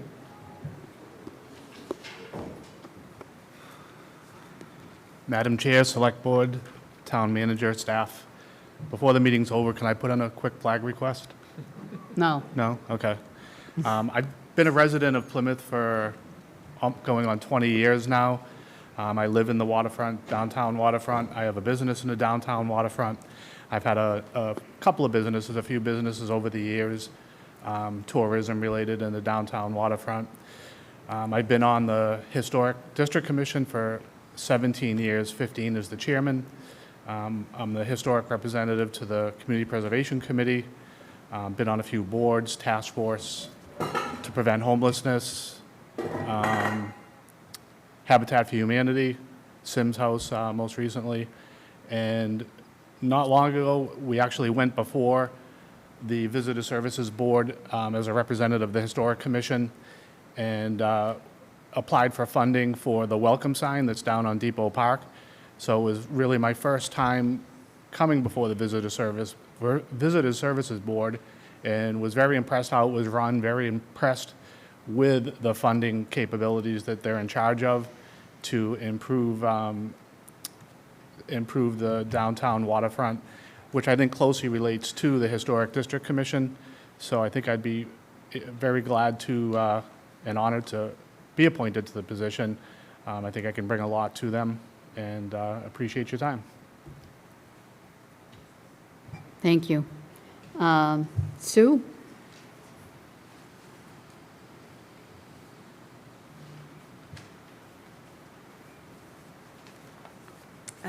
Good evening, and thank you for this opportunity to come before you. My name is Sue Krabby. People are always afraid to say it, but that's my name.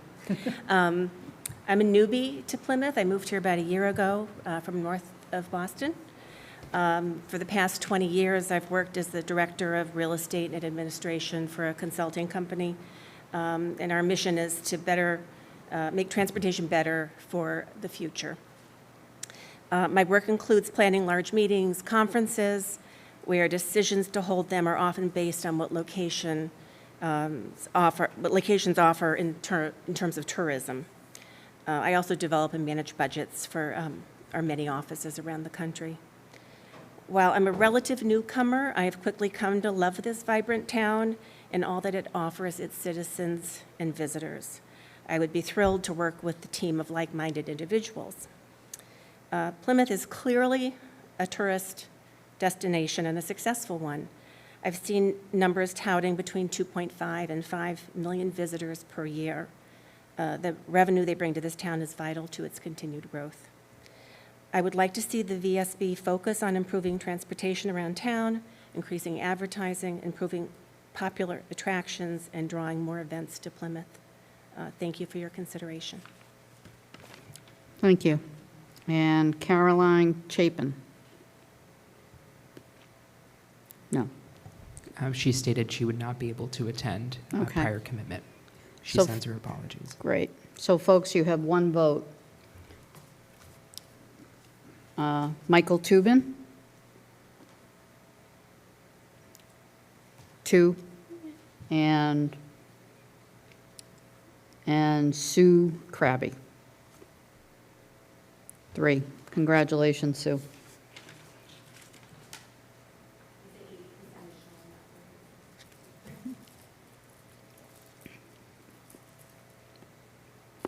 Okay. Now, poor Lynn Barrett, who's been sitting in the audience. I'm sorry, Lynn. I didn't realize you were at the end of the agenda.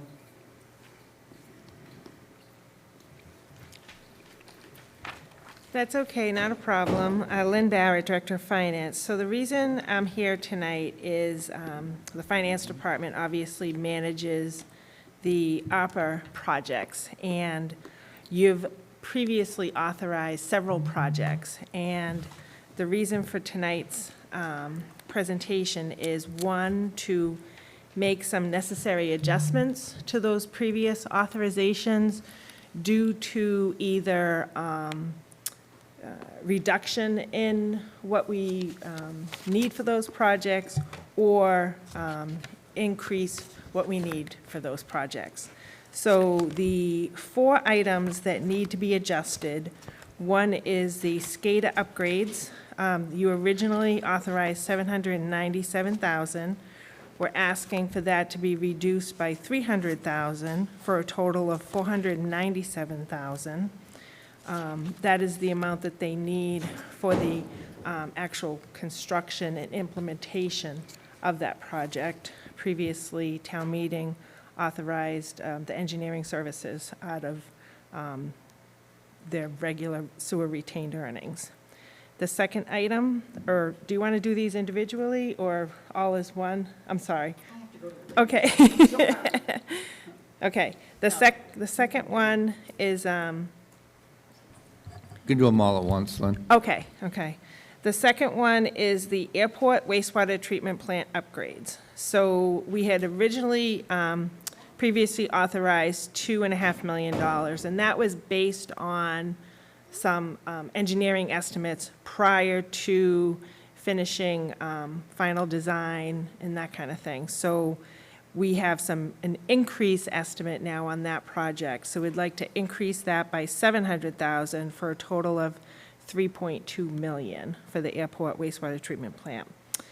The third project is the Water Street Interceptor. That project was originally authorized for $3,850,000, and then the project was put out to bid, and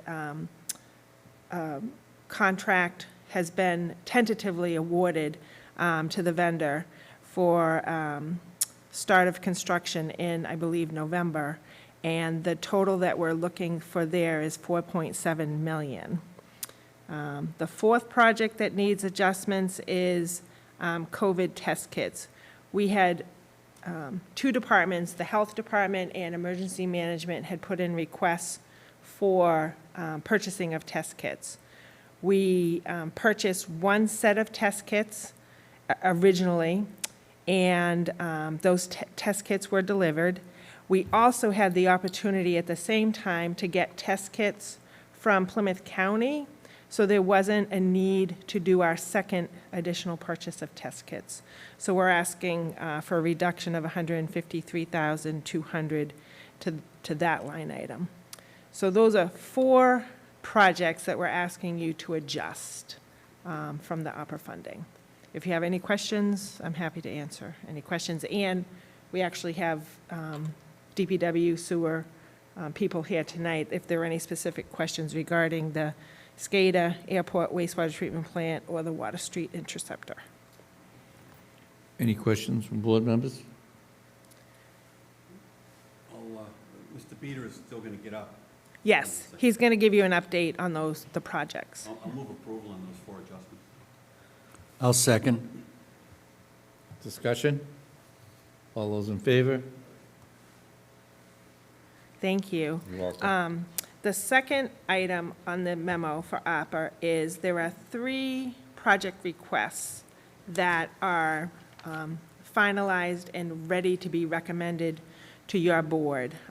Included in your packets was a request for $350,000 for Jenny Pond Dam, $22,371 for Oak Street Housing, specifically to do their water service connection for that project. That's a project that we previously had voted CPC funds for some units at that location, and they've also gotten some state funding for that project. And then the last item is for a hot box for $55,100. And again, DPW is here tonight to answer any questions regarding the hot box. There was a memo in your packet from Russ Shirley from the Housing Authority for the Oak Street request. And then I believe David Gould submitted some items in your packet also.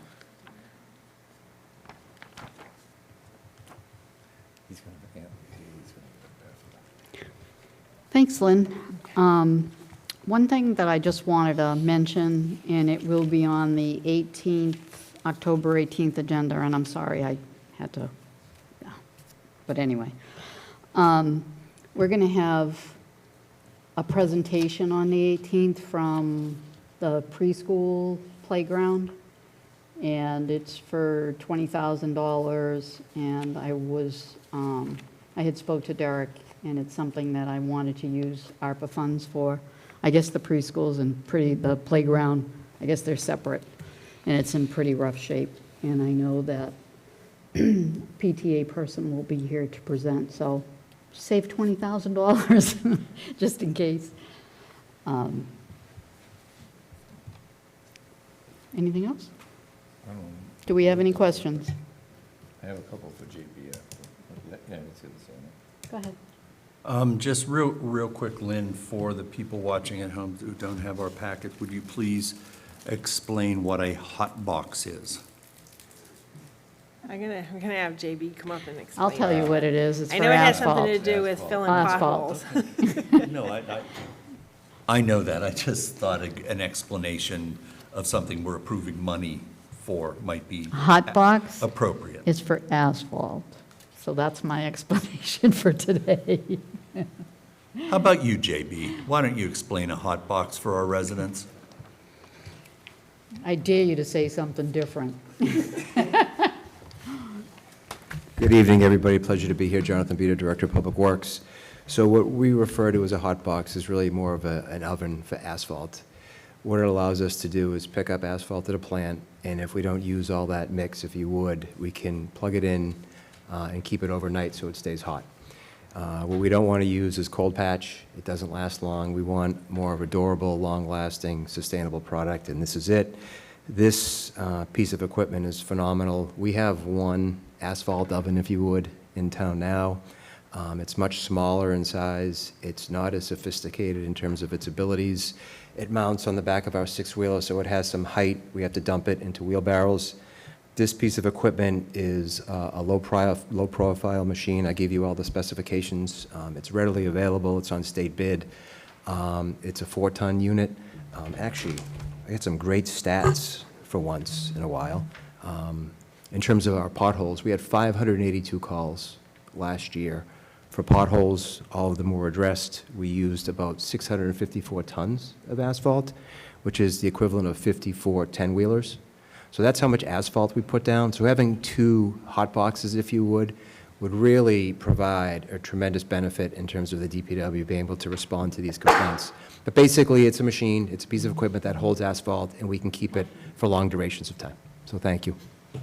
Thank you, JB. You're welcome.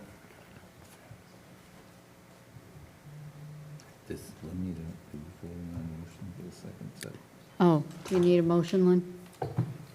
Yeah, just on those 3 items that were ready for recommendation this evening. Second? Motion by Mr. Mahoney, seconded by Mr. Quintel. Discussion? All those in favor? Unanimous. Thank you. Thank you. Thanks, Lynn. Do we need a motion for the hot box? We just did it. Oh, I'm sorry. Don't let me go to the bathroom anymore, No, please. I heard say we're gonna ask JB some questions after, so I just have 2 quick ones myself.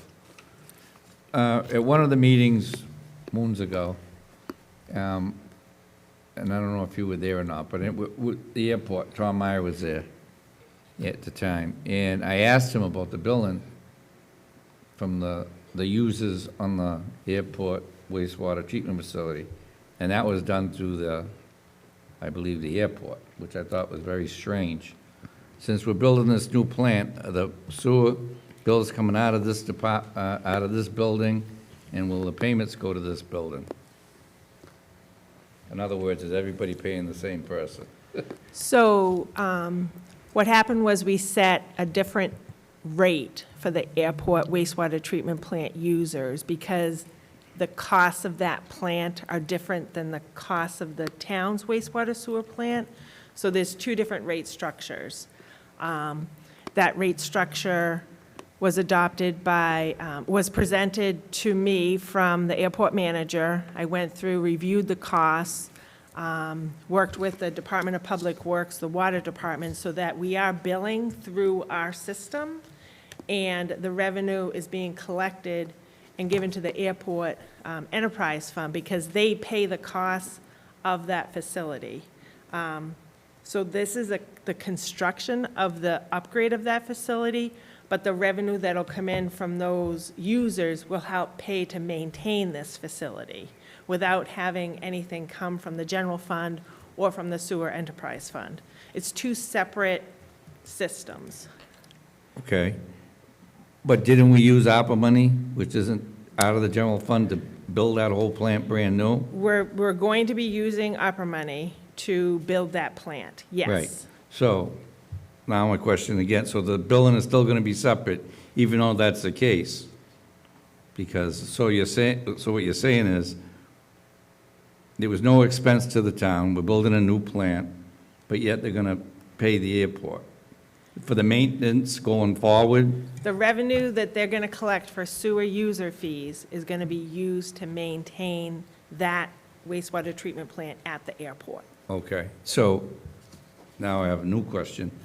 Seeing that and seeing what happened in the past, which didn't look like any maintenance at all, and I'm not mechanical at all, but it was a disgrace. Who's gonna be the watchdog, and what's in place now that this doesn't happen again? I'm going to let the superintendent. Okay, Lynn, thank you. Yep. Yeah, that's a great question, Mr. Quintal. You know, we felt the same way once we put eyes on the station, and I know I went through that station with Harry at one point in time, and it was deplorable. But I've already made recommendations to the new airport manager, you know, town manager, Lynn, as far as for the FY24 budget, that they carry a line item. I'm already trying to get a price from Woodard and Curran to basically operate and maintain that facility. You know, we're kind of putting that bid package out now that the board took this action tonight with the additional opera increase. We hope we get that out to bid. I think the restriction is that the project has to be done by the spring of '24, which will meet that deadline. After that, it will be maintained and, you know, controlled by Woodard and Curran. That's our expectation. Okay, and my last question is, how many users roughly do we have on that plant right now? And is there any plans, I think there's plans to expand some of that, no? If it is it residential, is it commercial, or a mix? Yeah, so there's 32 total users, you know, at the airport now. We are looking at expansion in two ways. One is conceptually out to, you know, the town property on South Meadow Road. The other piece, I know we've been working with the airport. We've met 2 times now internally to look at extending the gravity line, a new gravity line outside the new treatment facility, because they are looking at expansion, future expansion. So we're trying to stay a couple of steps ahead in terms of, once we have this new wastewater treatment plant operational, how we can kind of clean up their infrastructure and have additional gravity lines in place, so once they do add their new development, they can flow into that treatment plant. So we're looking at increased development on-site and off-site at some point in time. Did you say 32? 32 now, correct. Wow. That's a lot of beans for a plant for 32 people. I mean, couldn't have just ran lines right up to the main plant? Pumped them up there like we do from the waterfront, or no? No, I mean, you know what I'm getting at. The design, they took the installation methodology back in the day. They didn't really install the mains to the certain depth. So you have a lot of low-pressure pumps kind of tying into one gravity line. So it's kind of sporadic and it really needs to be repaired. So our thought is, once we have this new wastewater treatment plant online, we'll install one deeper gravity connection, and those new lines can tie into that. That'll solve a lot of problems you have now, because I think you have 3 or 4 pump stations. There's 2 pump stations, plus the third is 3. So it's kind of a system of spaghetti out there in terms of the way some of the lines tie into that wastewater treatment plant. By installing one deeper line, Dickie, we can kind of start to clean that up. And hopefully we can do that next couple of years. I know Matt's working with his groups to try to get some grant money to do that. Okay. And I'm going to switch over to Jenny Pond now, because the town's investing a lot of money in Jenny Pond, and it's needed. My question is the lighting around Jenny Pond. I thought money was appropriated for that, and if it is, maybe the lights are done, but I'll tell you what, they were looking pretty sad. So if they haven't been replaced, they're even looking sadder. I even think I saw a buoy on top of one, and I'm only bringing this up naturally. We're following Boston tonight, aren't we? Because that pole came down and hit somebody that was walking in Boston. I mean, those need to be replaced, so who's responsible for those, and where's the money? I would say DPW is responsible. A couple of years back, we got funding and we rebuilt that parking lot that whole area, new drainage, landscaping. We put the infrastructure in for the lighting, all new conduit and the footings. We just didn't have enough funding to actually install the lights. I have spoken with David multiple times. We're trying to kind of get some additional money from his project so we can finally complete that. We're hopeful to do that, this year, to install new decorative lighting. How in much Jenny. money you shot for that? I don't remember off the top of my head, Dickie. It was a couple $100,000 because the lighting is so expensive Yeah. today to purchase. But it is on our list. We are aware of it. We will get it Okay. done. Thank you. You're welcome. One question. Sure. JB, just one question. The money for the sewer was given to us by the county? Which For- for sewer, the- which for the- sewer for project? the airport For the project. airport, yes, that's Now, county money. is that CARES Act or ARPA? Or is that the same thing, Lynn? It's ARPA funding. Oh, it was ARPA? Okay. Just, I didn't know if that was different, but that was from the county. Yeah, Yeah. in the memo that I gave you, I have sort of like columns of where the town's ARPA funds and then the county ARPA Right. funds. Because Yeah. we're trying to utilize those county ARPA funds for some of these major sewer projects. Well, that was directly for that project. Yes, they yeah. gave us an initial payment of the $2,250,000. I got the check. And now, yes, so now I've talked to Tom O'Brien, and he said, why don't we wait until the bids come in for that project, and we'll Get submit some our more. final request Oh, for good, that. good. Yeah. That's good to hear. Great. I have a comment for JB, and I wasn't going to say anything, but I'm going to now. Does that new hot box that you're getting, is it going to fix the damn berms on Hilltop Ave? We are installing all new berms on Hilltop Ave. When are you doing this? We are trying to- Because every time it rains, guess who gets phone calls? Me too. And- So what happened, if everybody doesn't know, there was a spill berm placed on Hilltop. We've spoken with our contractor, TL Edwards. We're going to have them go back and put a traditional berm there. We're just trying to figure out how we're going to get the lumen seed in, because they're having a hard time getting their contractor in, so that's something I think we're going to do. So we're trying to schedule TL to come in and put the berm in once the weather breaks, get that in, and then lumen seed that, and then we'll be done. But yes, we're trying to get that done next week. Perfect. Thank you. You're welcome. Thank you. Okay, I guess you're up next for the sewer Yes. interceptor. Yes, so, again, we're here this evening. I'm going to turn it over to Doug Pinard. Doug Pinard is our wastewater manager. He's been here for about a year and a half, and I don't think you've had the pleasure to hear him present. So he's going to talk about these two projects, but I wanted to just give you a brief introduction because it's been almost a year since the board has really put these two projects forward. And again, this is all about resiliency, sustainability, and these are two critical projects for the town, especially in the downtown, the waterfront area. And again, Doug will go into the details, but both of them heavy highway projects. The flood wall, we're ready to start now. The interceptor, we're looking to start December 1st. But we wanted to kind of refresh you where we were, give you an update. Both projects have been designed, bid, those bids have been awarded, and we're ready to go. We just really wanted to come in front of the board, give you an update, answer any questions. We're also going to have a public outreach meeting. We wanted to do this first with all the downtown businesses, for the interceptor. We're probably going to conduct that in the next couple of weeks. That'll definitely happen before December 1st. And I'm working with Amy Naples at the Chamber to try to schedule a meeting with the Chamber of Commerce to go over the interceptor. So with that, I'm going to turn it over to Doug. He'll run through two brief presentations, and then we're happy to answer any questions. So thank you. Good evening. I'm Doug Pinard, Sewer Superintendent. Like JB said, I've been here about a year and a half. It's great to meet everyone. Some of you I've met. I'm here to update you on a couple of the projects that we have in town. We have many, but these are two that are ongoing. Let's see. This one? What? Yeah, that's the one. So the Water Street Pump Station is the main pump station in town, and that carries all of our wastewater to the main treatment plant about 60 miles. So originally, it was designed, the flood wall was designed in 2017. And we had EPG, Environmental Partners Group. We look at it again this year, and the recent sea level. So they looked at it, and Some of the things that they looked at was FEMA's 100-year flood plan, we based it on the size of the wall, what would be the best approach to protect that station.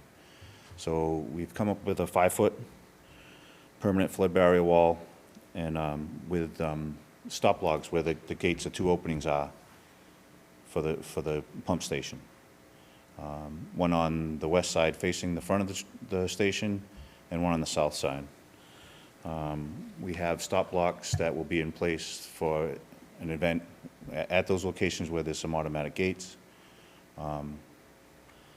And we've also looked at the design to minimize any impact on the landscaping at the pump station. So we have a few trees that are going to be removed on the north side, but for the most part, all the ones on the west side, facing the treatment plant from Water Street, those will all be intact, as long as the ones, as well as the ones on the south side.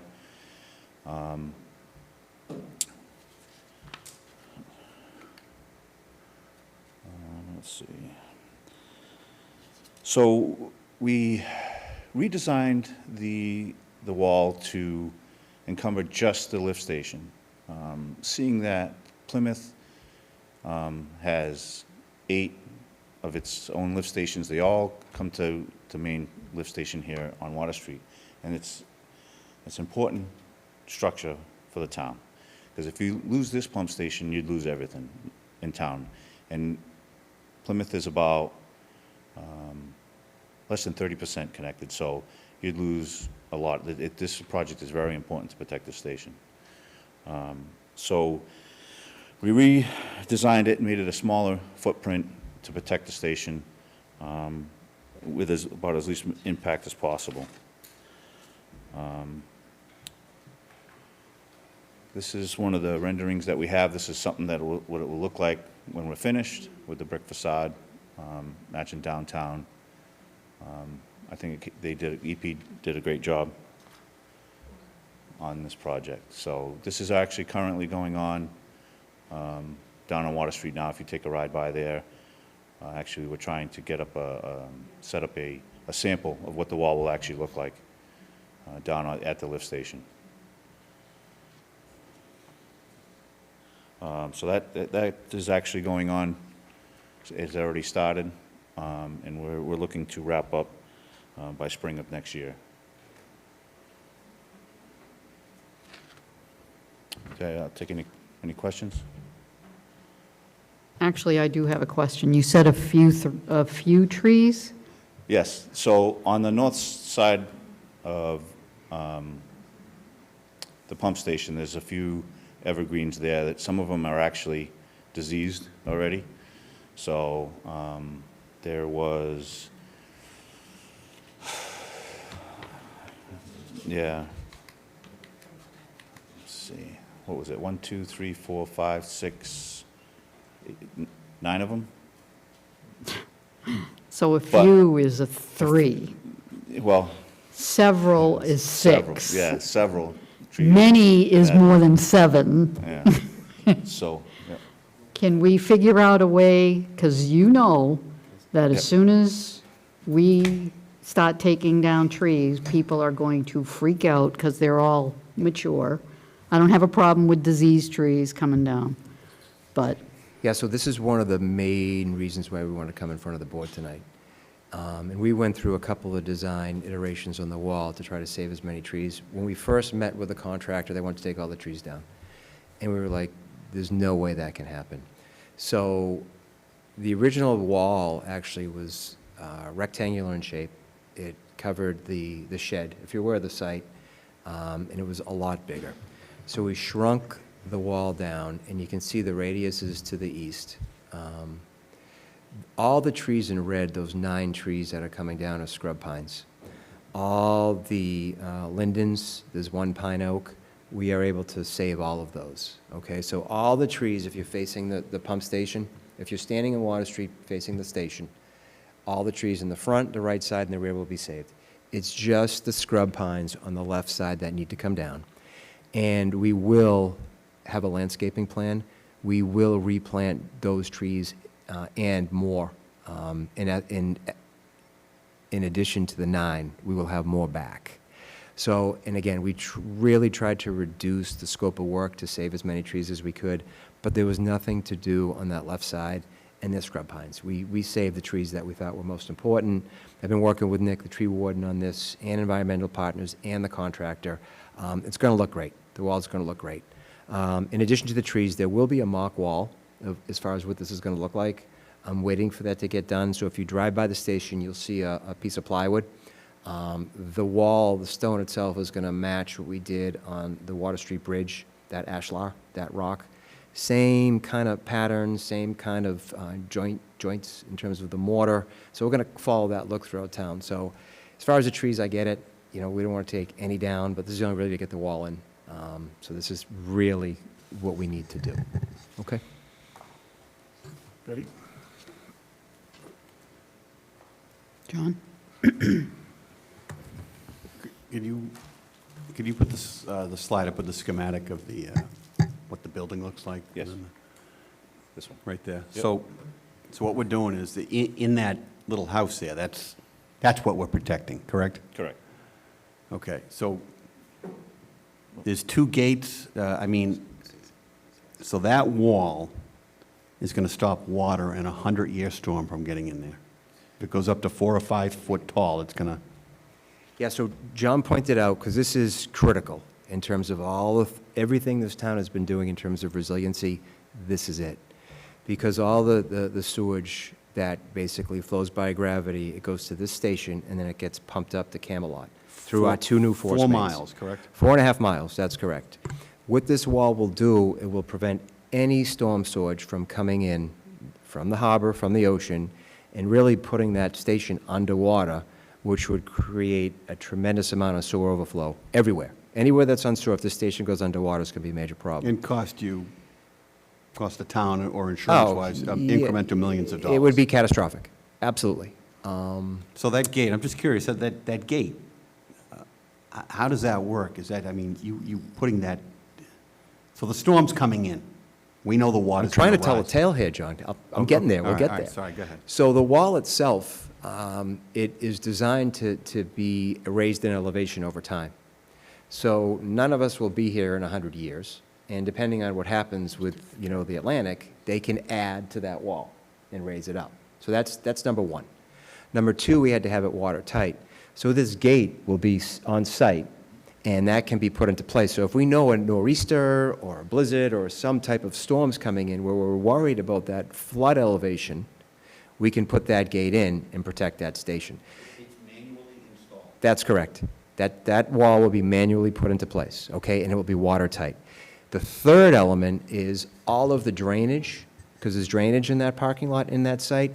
There'll be valves put on those lines, so no storm surge will be able to kind of penetrate those drain lines and bring water back up subsurfacely. So I think I know for a fact all our bases, all our T's are crossed, all our I's are dotted in terms of protecting this main piece of infrastructure. Ready?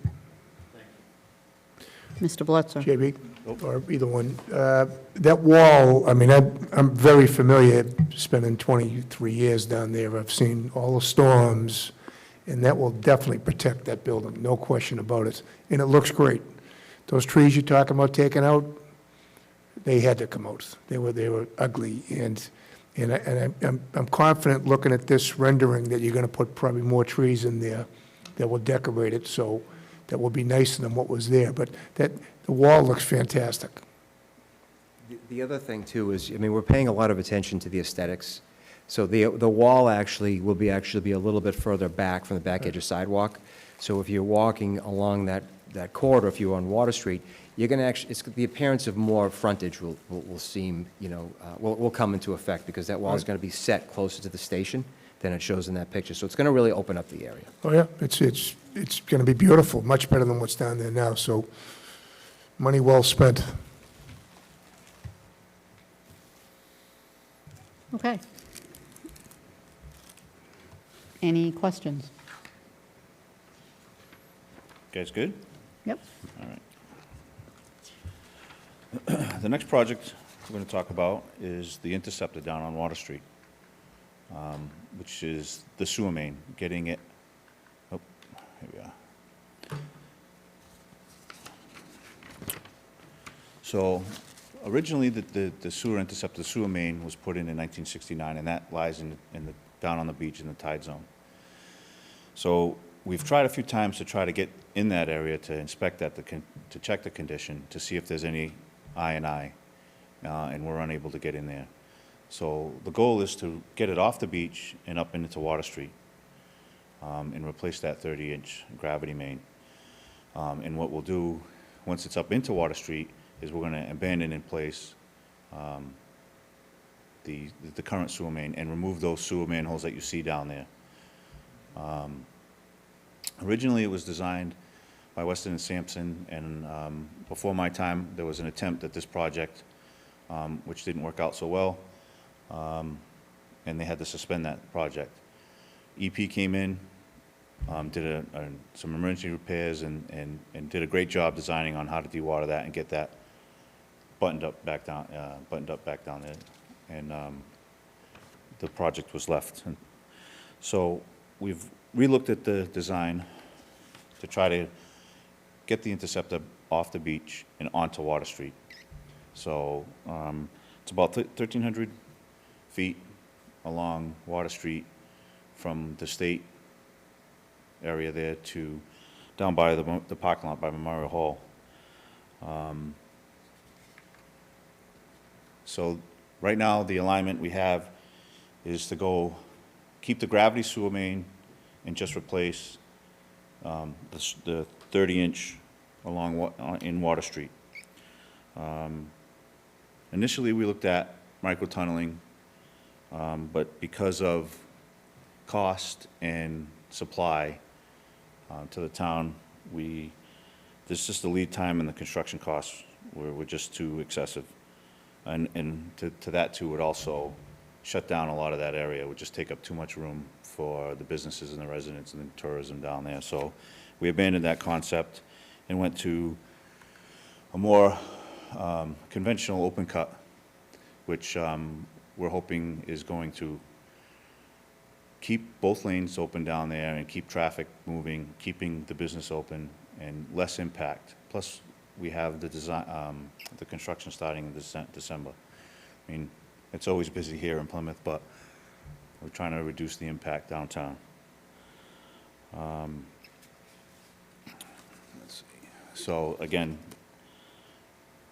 we have a northern starting conceptually in December,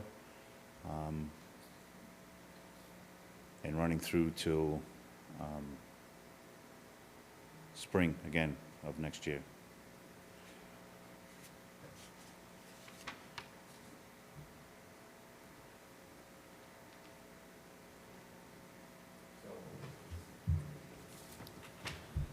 So you're targeting construction over the non-peak period? Correct. For tourism? Correct. Oh, I'm sorry, you're starting in 2 months? Yes. Okay. How long the project going to go on for? Is this a month, 2 months? Oh, well, no, it'll go through right through till spring. So by Memorial Day, it'll be done? Yes. April. That's April. what we're shooting for, yes. You're shooting for April? Yep. Okay, and this has been communicated to everyone up and down that stretch of road? Well, like JB said, we're going to have a public outreach as well to let everybody know our plan. And our current plan is, if you look at it, we're going to have it on the west side, closer to the water, so we'll have little to no impact. Plus, with this design, we're hoping that we'll be able to move the construction quicker and with a lot less impact downtown. So you're going to abandon the pipe in the harbor, but you're going to remove the manhole covers that you can As see well. walking by? Correct. Those And will all be the removed. Funding mechanism is borrowing against the enterprise fund, ARPA? ARPA funding. All ARPA? Yep. Okay.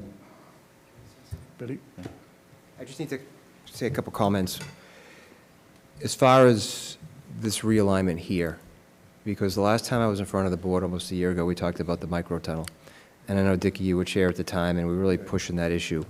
after, meeting with multiple, heavy contractors, the micro tunnel just didn't seem to fit. I mean, we bid it that way with an open cut as an alternate, but pipe availability and the contract have to mobilize install 2 shafts to micro tunnel to do that type of a boring, which would occupy both lanes, which means we wouldn't be allowed to have any traffic go through there. So we kind of knew we had to rule that out right away. But what the contractor wants to do, we've already bid the project in Northern Construction, is the low bidder, and they do great work. They built the culvert down. They've done a lot of work for the town over the past couple of years, a lot of seawall work, but they're a heavy outfit. And what they want to do is they want to really realign this, go as far to the east as possible on the road and install a series of sheet piles, which will help with the dewatering. They want to install a whole series of low-pressure dewatering, like a low-pressure dewatering system, which is what we really didn't do the last time. And what this will do is they'll keep this old gravity line, so all of these side street connections we won't have to deal with. We'll keep those in place. We'll come back and line that old sewer. So that would really accelerate our schedule, which is great because, again, as Doug mentioned, we want to be out of there by Memorial Day. The schedule shows June, but we want to be out by Memorial Day, so we want all the pipe work, this new main, done by then. But John, your question was, we needed to go through DEP for a Chapter 91 license for this, and it's very interesting, the history. And DEP was great to work with. They really were accommodating, except in the fact that they are stipulating in our Chapter 91 permit that sewer main has to come out. So as part of this contract, the contractor is going to remove the manhole covers, fill them with flow fill, so you won't be able to see those. But the town has committed to removing that pipe at a future date. And that date is to be determined, is yet to be determined. And what I have told the state and DEP is that at some point in time when the town rebuilds Water Street, whether it be repairs to the seawall, whether it be the promenade project, whether it be drainage, the town will have to cover the costs to remove that line. Okay? And last question, so the pipe going in the ground, again, over-engineered, top quality? Yes. What are we putting in the ground? What's the diameter? And It's going to be 30-inch SDR 25? correct. And what's SDR 25? So SDR is a plastic, okay, and the 25 is the actual thickness. So I think that, I'm pretty sure that's as thick as they make PVC pipe. So there's 25, 35, and 45. There's all different types of grades. So 25 is the thickest plastic pipe you can put in the ground. That's what the engineers are specifying, and that's where we're going. You're welcome. Question? Sorry. Go ahead. On that, the micro tunneling was it was a little more expensive, and I think we agreed on that. But it's really not, it's not about the money. It's about the getting the materials, and it's about closing the street down on that. But it's just it's just as effective that material's just, and doing it like you're doing it is just as effective. Because I know, it's just a disaster waiting to happen down there. And we can't get this done quick enough. Question on the 30-inch. Did we have a problem with 30-inch before, and then we went to 24-inch on the last sewer disaster? No, it was never a question or a problem with pipe diameter. The 'Cause of the issue we had flow? back there is the artesian effect with the groundwater. Okay. So it was always about dewatering the trench. But there wasn't enough flow, and air got in? No, it was never a question of pipe diameter, Charlie. I mean, it has to be misunderstood 30-inch that. for the amount of flow that comes through the interceptor. Because remember, that interceptor's taking all of your flow, bringing it to Water Street, the pump station. Right. So Okay. that 30-inch is the size we need to accept that. We can't downgrade the size. Like I said, December starts to slow down after December, and hopefully you get a good winter and get this thing done. Yeah, well, hopefully we have a good winter, because we are ready to go December 1st. As soon as that parade is done, they're ready to go. Okay, good. Madam Chairman. Go ahead, Mr. Quintal. This is probably the last one, JB. But last time we talked, we were going to do a different thing, and the problem was the water. Correct. And not being able to seal. I mean, I think that's why they joke around, that's why it's called Water Street. Well, so in this process, are we going to have that same problem, be able to backfill and keep it from sinking? What happened the last time was the contractor penny bid the dewatering. So knowing that, working with the engineers, we really focused on our general conditions bid specs to make sure that it was more than apparent that the geotech work, the dewatering, was paramount in this project. And what I mean by that is those details we had from when we did the project in 2014, I think it was. So we had all of that history, all of that data. We rolled that into the plans and specs, and we put that bid out. So Northern, our contractor, is extremely aware of that and is working with a subcontractor to bring them in and specifically address the dewatering. So like the last time, what you'll see out there is they'll bite it off in sections. I think they're going to go 60 to 80 feet where they'll have a crane. They're going to drive sheet piles, which will cause some vibration, but we'll go over all this with the abutters. And like, that's one of the reasons why I wanted to move them as far away from the storefronts as possible, closer to the wall. That sheet pile will be driven. The dewatering will happen simultaneously. The contractor will excavate, put the pipe in with the proper bedding and backfill, and then proceed, along Water Street. But the critical piece is the dewatering. Last time we dewatered, the contractor dewatered incorrectly. We had issues with Memorial Hall parking lot. We had a tremendous amount of issues with dirty water. So all of those things we're aware of, and we're not going to let it happen again. Okay. We're confident, absolutely. Okay. Great, thank you. Do Thank we you all need- very much. I don't think we need anything else. No. Okay, next is the town manager's report. Okay. So I'll start with some sad news. So I think many of you have heard a little over a week ago, one of our planning board members, Paul McAuliffe, had passed away unexpectedly. We actually lowered the flag in remembrance of him. And that was an unfortunate and tragic event. But that being said, we do have a vacancy with the planning board, and the bylaw requires that the select board hold a joint meeting with the planning board in order to fill that vacancy. So Anthony is going ahead and advertise for applicants for the planning board position, and then I would suspect probably in early November, we'd have to hold a joint meeting with the planning board. So just to put that on your radar. Just a couple of updates. The drug take-back program and shafts disposal program will take place on October 29th from 10 a.m. to 2 p.m., both at the Cedarville Fire Station and Police Headquarters. This is interesting because this is a joint event between fire and police. Typically, the police department, they handle the drug take-back program, and the shafts disposal program is usually handled by fire. So they're combining efforts and having multiple occasions to do both.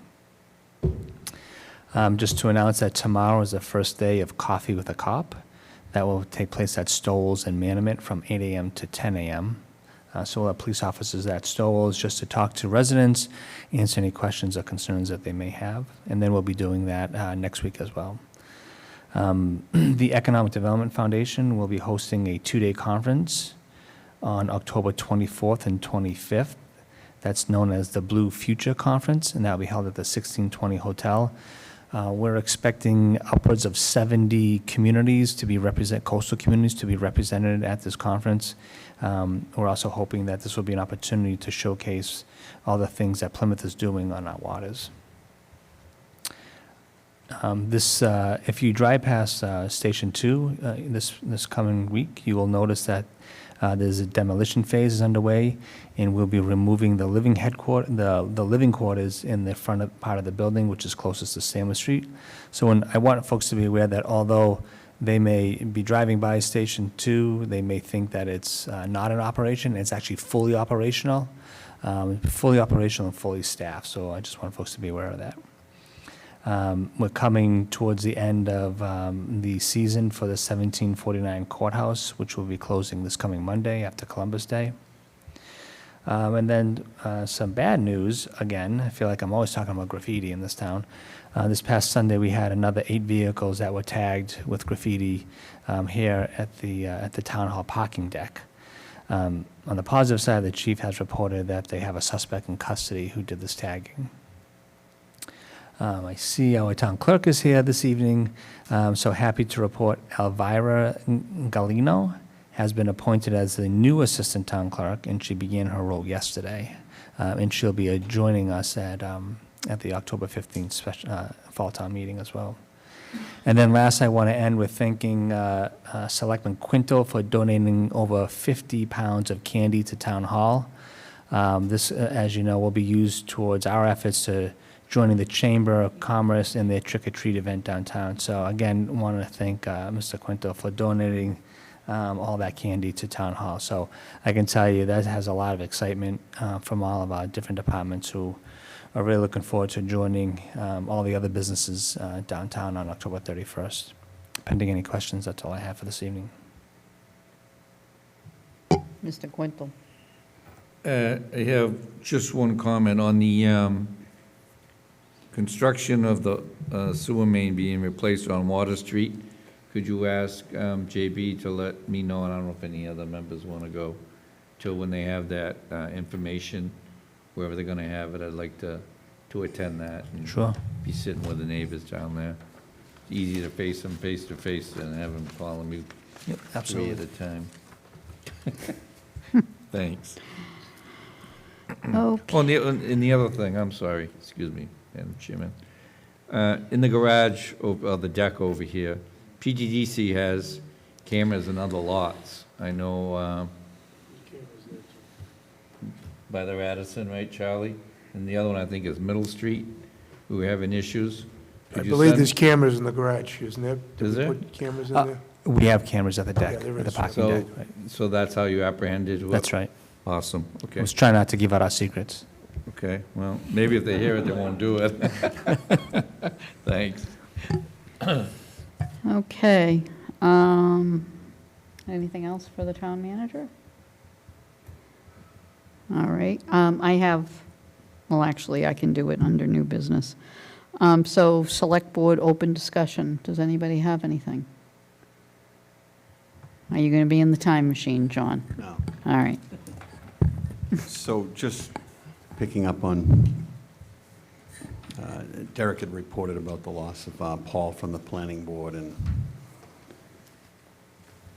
that's forcing us, for the wrong reasons, to have a joint meeting with the planning board. So I just, hopefully after, obviously through the chair, I'm hoping that sometime after fall town meeting, and maybe before the end of the year, that we could also have a joint meeting with the school committee. That's already in the All right, works. perfect.